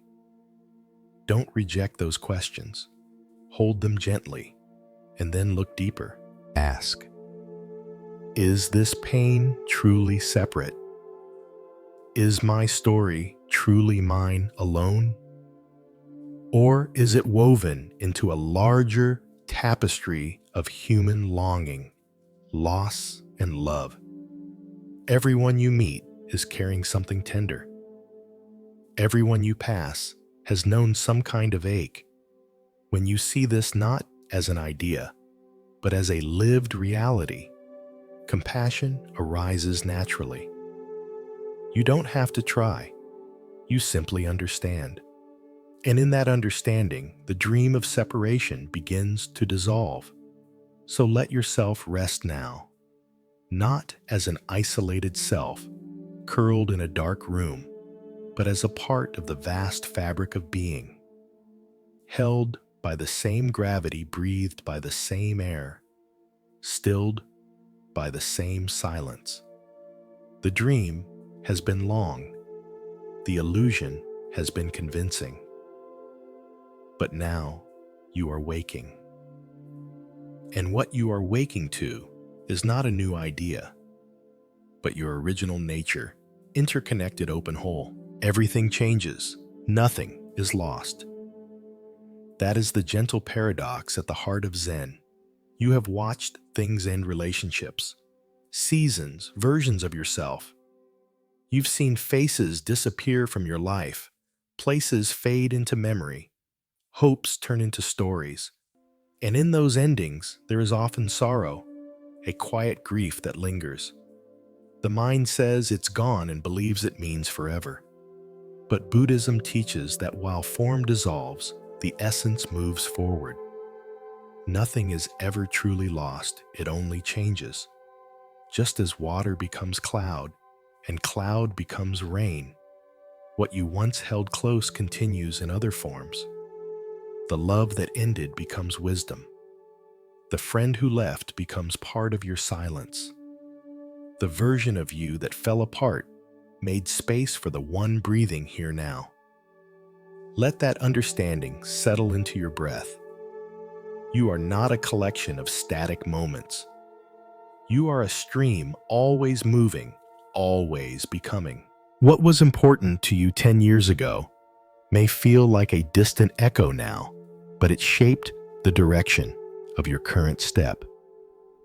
What you once feared may no longer grip you, but it carved a deeper well of courage inside your chest. Even your mistakes, the ones that made you ache, were not wasted. They burned away what was false. They left behind clarity. They taught you where not to go. In this way, everything you've ever experienced remains not as baggage, but as transformation. Think of the falling leaf. To the tree, it is a loss. But to the ground, it is nourishment. To the wind, it is dance. To time, it is only movement. You too are falling, reshaping, returning. Your past selves are not ghosts to run from. They are compost for the present, softening you, humbling you, teaching you how to begin again. There is grief in this, yes, but also freedom. Freedom from the belief that you must cling to what once was in order to keep it alive. In truth, nothing real can be taken from you. It only returns in new forms when the heart is open enough to recognize it. Feel that openness now. Let your chest soften. Let your breath lengthen. You don't need to hold on so tightly. Not to old identities, not to what slipped away. Everything that has changed has made you more capable of presence, more capable of seeing clearly. And what is meant to come will find you not as a repetition, but as a reflection of who you've become. You don't have to rebuild the past to find peace. You only need to honor what it gave you, then continue walking. Zen does not resist change, it bows to it. It sees impermanence not as cruelty, but as a rhythm. Without change, there is no growth. Without endings, there is no space for what comes next. And when you embrace this truth, not just as a thought, but as a felt experience, you begin to find steadiness within the shifting. You begin to trust the dismantling. You begin to understand that even when something is gone, it leaves behind traces, lessons, echoes, seeds. Those remain. So breathe into what you've lost, not with sorrow alone, but with gratitude. Let the pain of parting become the tenderness that deepens your living. Let the things that slip through your fingers become the wisdom that guides your next reach. You are not empty. You are layered. You are storied. You are rich with what has passed through you, and nothing true is ever really gone. It changes form, but its essence lingers sometimes in dreams, sometimes in the breath, sometimes in the quiet way you now see the world. There is peace in this, not the peace of permanence, but the peace of acceptance, of trusting the flow, the cycle, the turning of the wheel, of knowing that while everything changes, nothing essential is ever truly lost. Let that truth carry you into stillness. Let it hold you as you rest. Let it remind you that even as this night fades into morning, something within you remains steady, present, aware, and open to the next becoming. The sound of one hand clapping, a phrase without logic, a riddle without solution, a Zen koan meant not to be answered but to awaken. It unsettles the mind, pokes holes in the neat structures of reason, dissolves the walls you didn't know you'd built around awareness. The moment you try to solve it, it slips away. The moment you surrender, something opens. In Zen koans like this are not puzzles, they are invitations. Invitations to let go of understanding and step into direct experience. They do not live in the intellect. They live in the body and the breath, in the silent space that comes when thinking pauses. The sound of one hand clapping is not something you hear with your ears. It's something you realize when you stop grasping for meaning and allow yourself to be fully here. Right now, feel that space. Not the words I'm saying, not even your thoughts about them, but the awareness underneath. The watcher that hears both thought and silence. The one that does not try to explain, only to notice. That is where Zen points, not to knowledge but to knowing, not to answers but to presence. The mind wants clarity, resolution, definition. But Zen offers paradox. Why? Because paradox reveals the limits of the mind.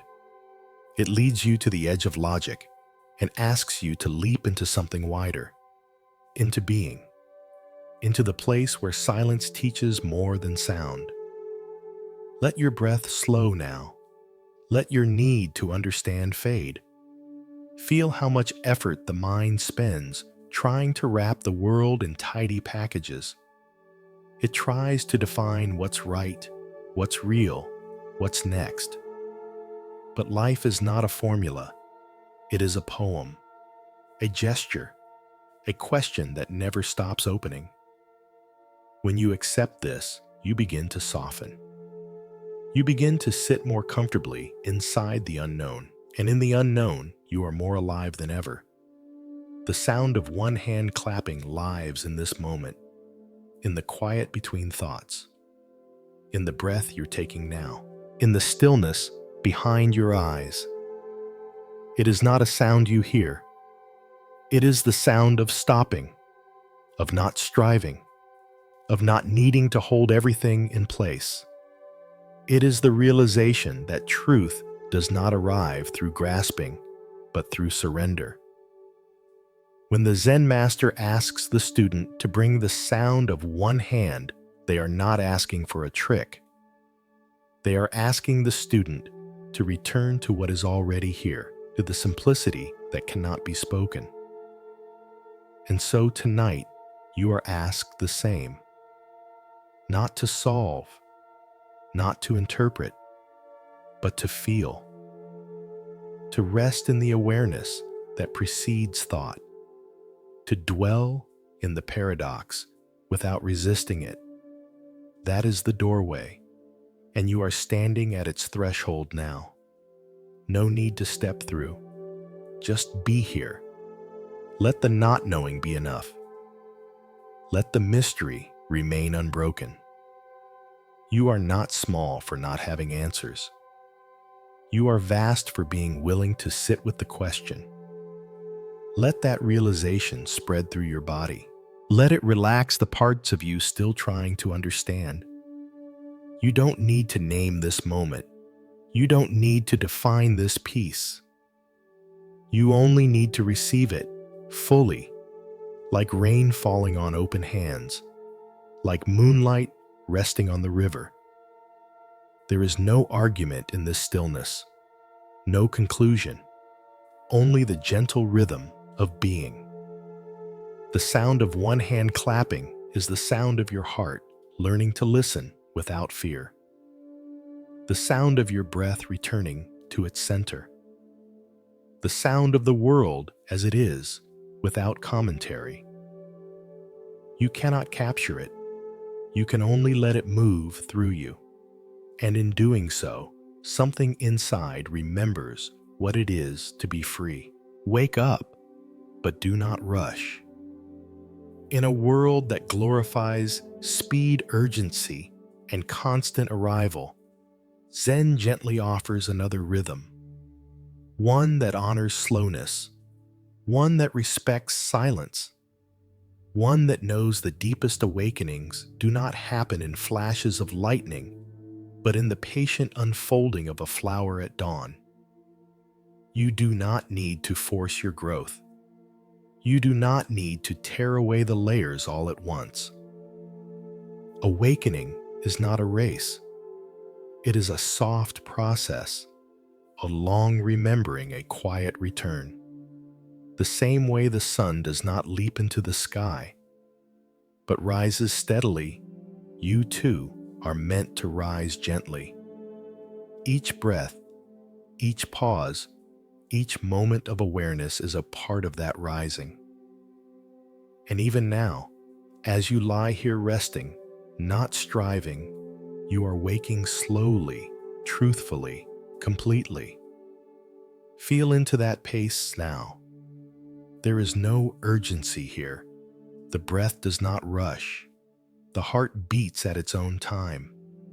Even the thoughts, when left alone, begin to slow. There is nothing to fix, nothing to complete before you deserve peace. This moment, as it is part of your awakening. The tiredness, the questions, the not knowing, even these are sacred. You don't need to be more healed to be present.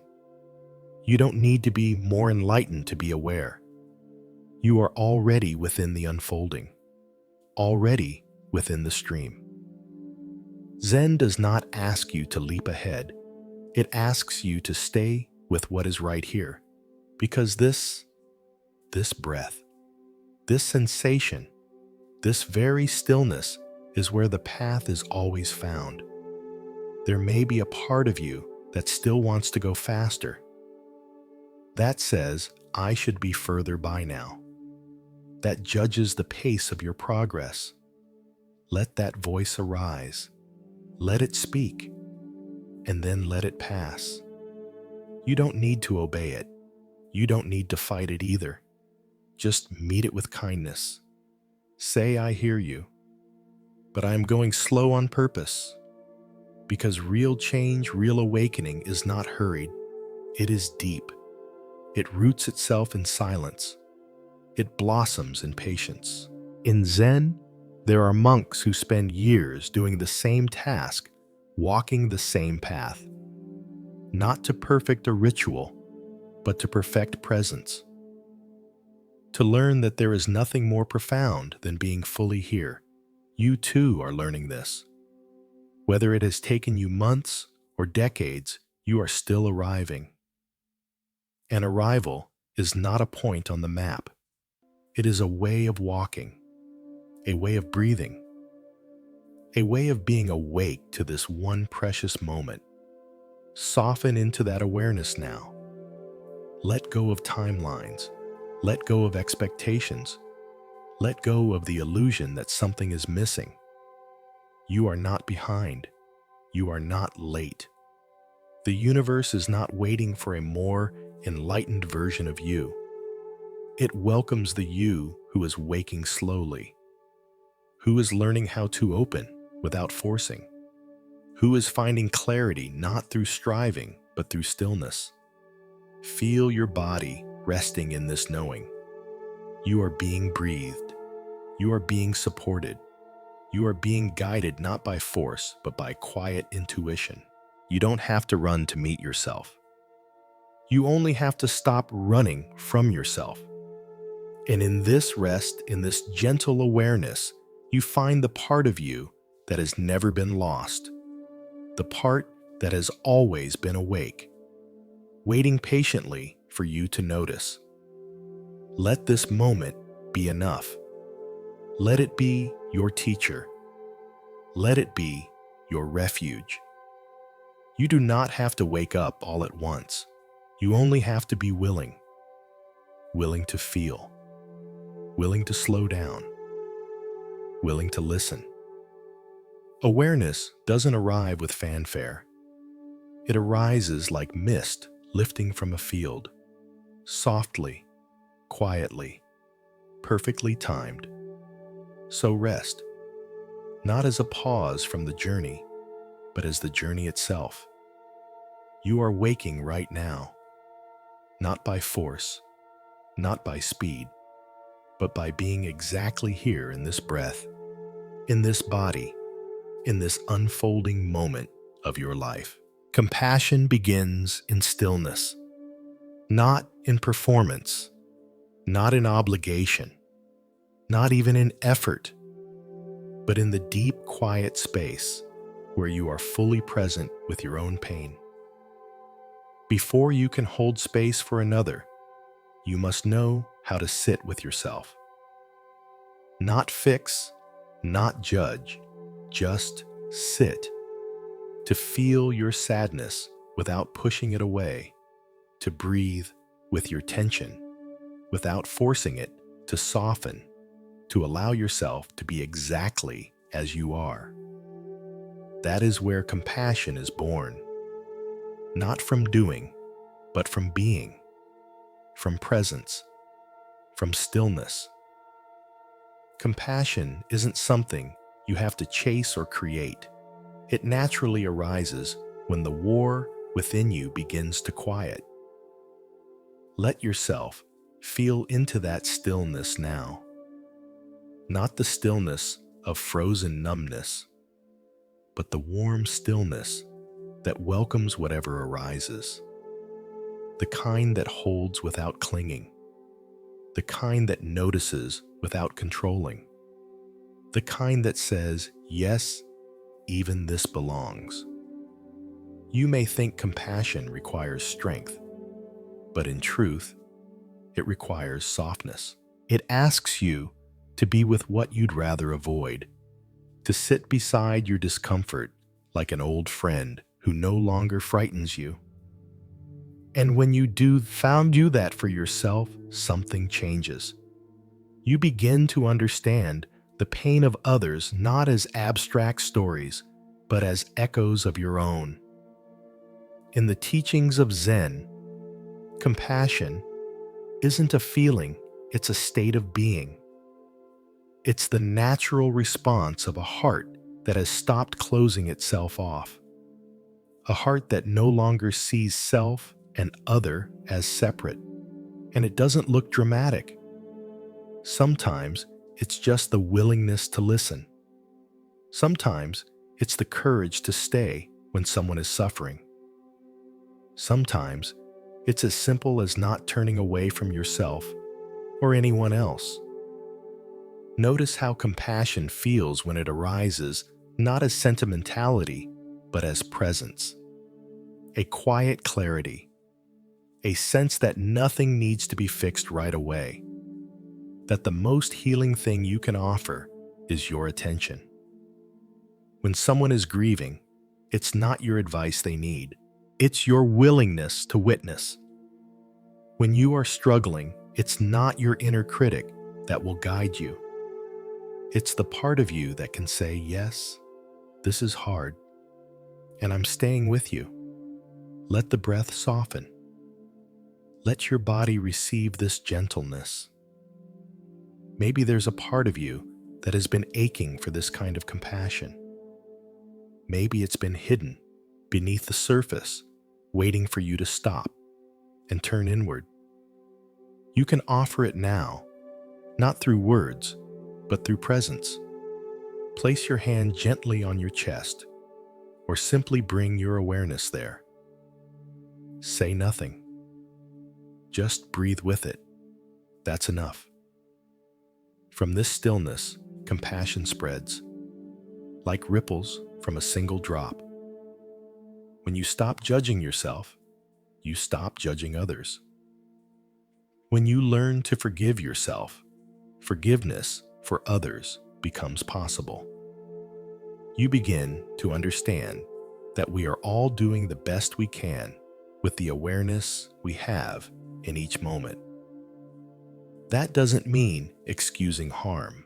It means recognizing the shared human condition, the confusion, the longing, the fear that drives so much of what we do. Zen compassion is not pity. It is not feeling sorry for others while remaining distant. It is the realization that we are not separate, that your pain is not entirely different from mine, that your healing contributes to mine, and that the more we open, the more we see every being wants to be safe, to be loved, to be free from suffering. Just like you, just like me. So rest now in that awareness. Let compassion arise not as a task, but as a natural consequence of stillness. Let it be the warmth beneath your breath, the softness in your gaze, the quiet strength in your chest. You don't have to strive for it. You only have to stop resisting what's here, and what's here is worthy of care. Compassion is not reserved for special people or special times. It's available now in this breath, in this moment in you. Let it begin here with yourself. Let it expand outward effortlessly like light that needs no permission to shine. Nothing becomes everything. This is the heart of Zen, the silent center of its most mysterious teachings. What looks like emptiness is not empty. What feels like nothing is not void, but vastness. The space behind your thoughts, the quiet between your breaths, the stillness underneath your movement. This is not absence. It is fullness in disguise. The world teaches you to look for meaning and form in things you can touch, name, possess. But Zen points elsewhere.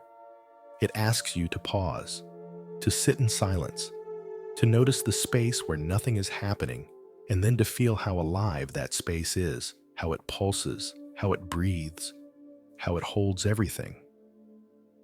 This moment, this breath, this silence, it may appear to be nothing, but stay. Keep listening. Keep resting. Let the edges soften. Let the mind stop trying to define. And soon, what you thought was empty begins to shimmer. The emptiness is not a hole. It's not a void. It is the source, the ground, the infinite potential, where everything begins and returns. In Buddhism, this is called shunyata, emptiness, not as lack, but as boundlessness. No fixed identity, no rigid form, just openness, possibility, freedom. Breathe into that freedom now. There is nothing to become. You are already inside the everything, already part of the movement that includes all things. The clouds, the trees, the stars, the person you used to be, the stranger walking by. Nothing exists independently. Everything is arising in relation, in motion, in dance. You are not separate from this dance. You are it. When the self falls silent, when the ego stops naming you, begin to feel it, the vast field in which all things arise and dissolve. And it does not need your control. It does not need your understanding. It just asks that you be here. That is why Zen values silence so deeply. Not because it rejects the world, but because in silence the boundaries begin to dissolve. You stop holding your name so tightly. You stop protecting your story. You begin to see that the one who watches, the one who listens, the one who breathes, is not a separate thing. It is awareness itself arising as you, arising as this breath, arising as this moment of rest. Let yourself dissolve into that now, not to disappear, but to become spacious, to let go of the need to be someone, to let go of the effort to keep your world defined. You don't have to vanish. You only have to soften. You only have to stop resisting the nothingness that is not nothing at all. This is not emptiness to be feared. It is the womb of being, the silent ocean that gives rise to every thought, every sound, every life. Zen practice is not about finding something. It is about becoming intimate with the nothing that is everything, the silence that holds all music, the stillness that gives birth to all motion, the awareness that is never touched by thought, never broken by pain. It's always here waiting patiently beneath the surface of doing. And the more you return to it, the more it reveals itself, not through words, but through experience, through breath, through rest, through the quiet joy that arises when you stop needing anything else. Feel that joy now, not the loud kind, not the ecstatic burst, the quiet kind, the kind that glows behind your eyes when the world is soft, the kind that hums in your chest when nothing is wrong and nothing is needed. This is the joy of nothing becoming everything, the joy of being no one in particular, and yet completely alive. You don't need to hold on. You don't need to strive. Just allow. Let the silence speak. Let the stillness guide. Let the nothingness show you that everything you've ever needed is already here, already within. Not because you earned it, not because you understand it, but because you stopped running from it. Rest now in that vastness. Let it hold you. Let it teach you. Let it show you that even in your most ordinary moment, you are part of the extraordinary. That even when you feel like nothing, you are everything the universe has ever known. Sleep in the arms of awareness. Let go now. Not just of thought, not just of tension, but of the effort to stay awake. Not because you are escaping, but because you are returning. Returning to a deeper rhythm, one that does not require thinking or planning, speaking, or remembering. The breath will take you. The silence will hold you, and the awareness you've been cultivating, the quiet presence behind every word, every breath, every pause, is still here. It has always been here. Even as the body relaxes and the mind slips into dream awareness, remains watching without needing to control, listening without needing to explain. This is not the sleep of forgetting. It is the sleep of remembering what it means to be held. Let your body feel that now. The weight in your legs, the warmth in your hands, the gentle surrender of your jaw, your shoulders, your belly. You don't need to hold anything together. You don't need to finish anything. The day is done. The journey for now is at rest. And you are exactly where you are meant to be. You've walked with attention. You've listened deeply. You've softened into the spaces that once felt hard. And now you are invited to release even that, to dissolve into the great quiet that holds all things. Zen does not resist sleep. It welcomes it. Because in sleep, the self releases, the boundaries loosen, and what remains is the same presence you've been learning to trust, the spacious knowing that does not disappear when you stop thinking. It deepens. It expands. It dreams not in words, but in awareness. And even if you drift away, even if you forget, that awareness is still here, watching the breath, watching the body, watching the stars move in the sky above your resting form. Let yourself be rocked by that now. Inhale gently, like the tide coming in. Exhale even softer, like the tide flowing back. There is no more to do, no more to figure out, no more questions that need answers tonight. Everything can wait. Even the worries, even the hopes. They too can rest. Because when awareness is present, nothing is lost, not even in sleep. You are not leaving yourself. You are returning to the deepest part of you. The part that does not age. The part that does not judge. The part that simply watches with infinite patience and peace. Imagine now that you are being cradled not by anyone, but by presence itself. It doesn't ask anything from you. It doesn't need you to understand. It only holds you the way the earth holds the roots, the way the sky holds the moon, the way the breath holds life. And in that holding, you can let go completely. No fear, no resistance, just rest. Sleep in the arms of awareness. Let yourself dissolve. Let yourself return. You are safe. You are whole. You are already home.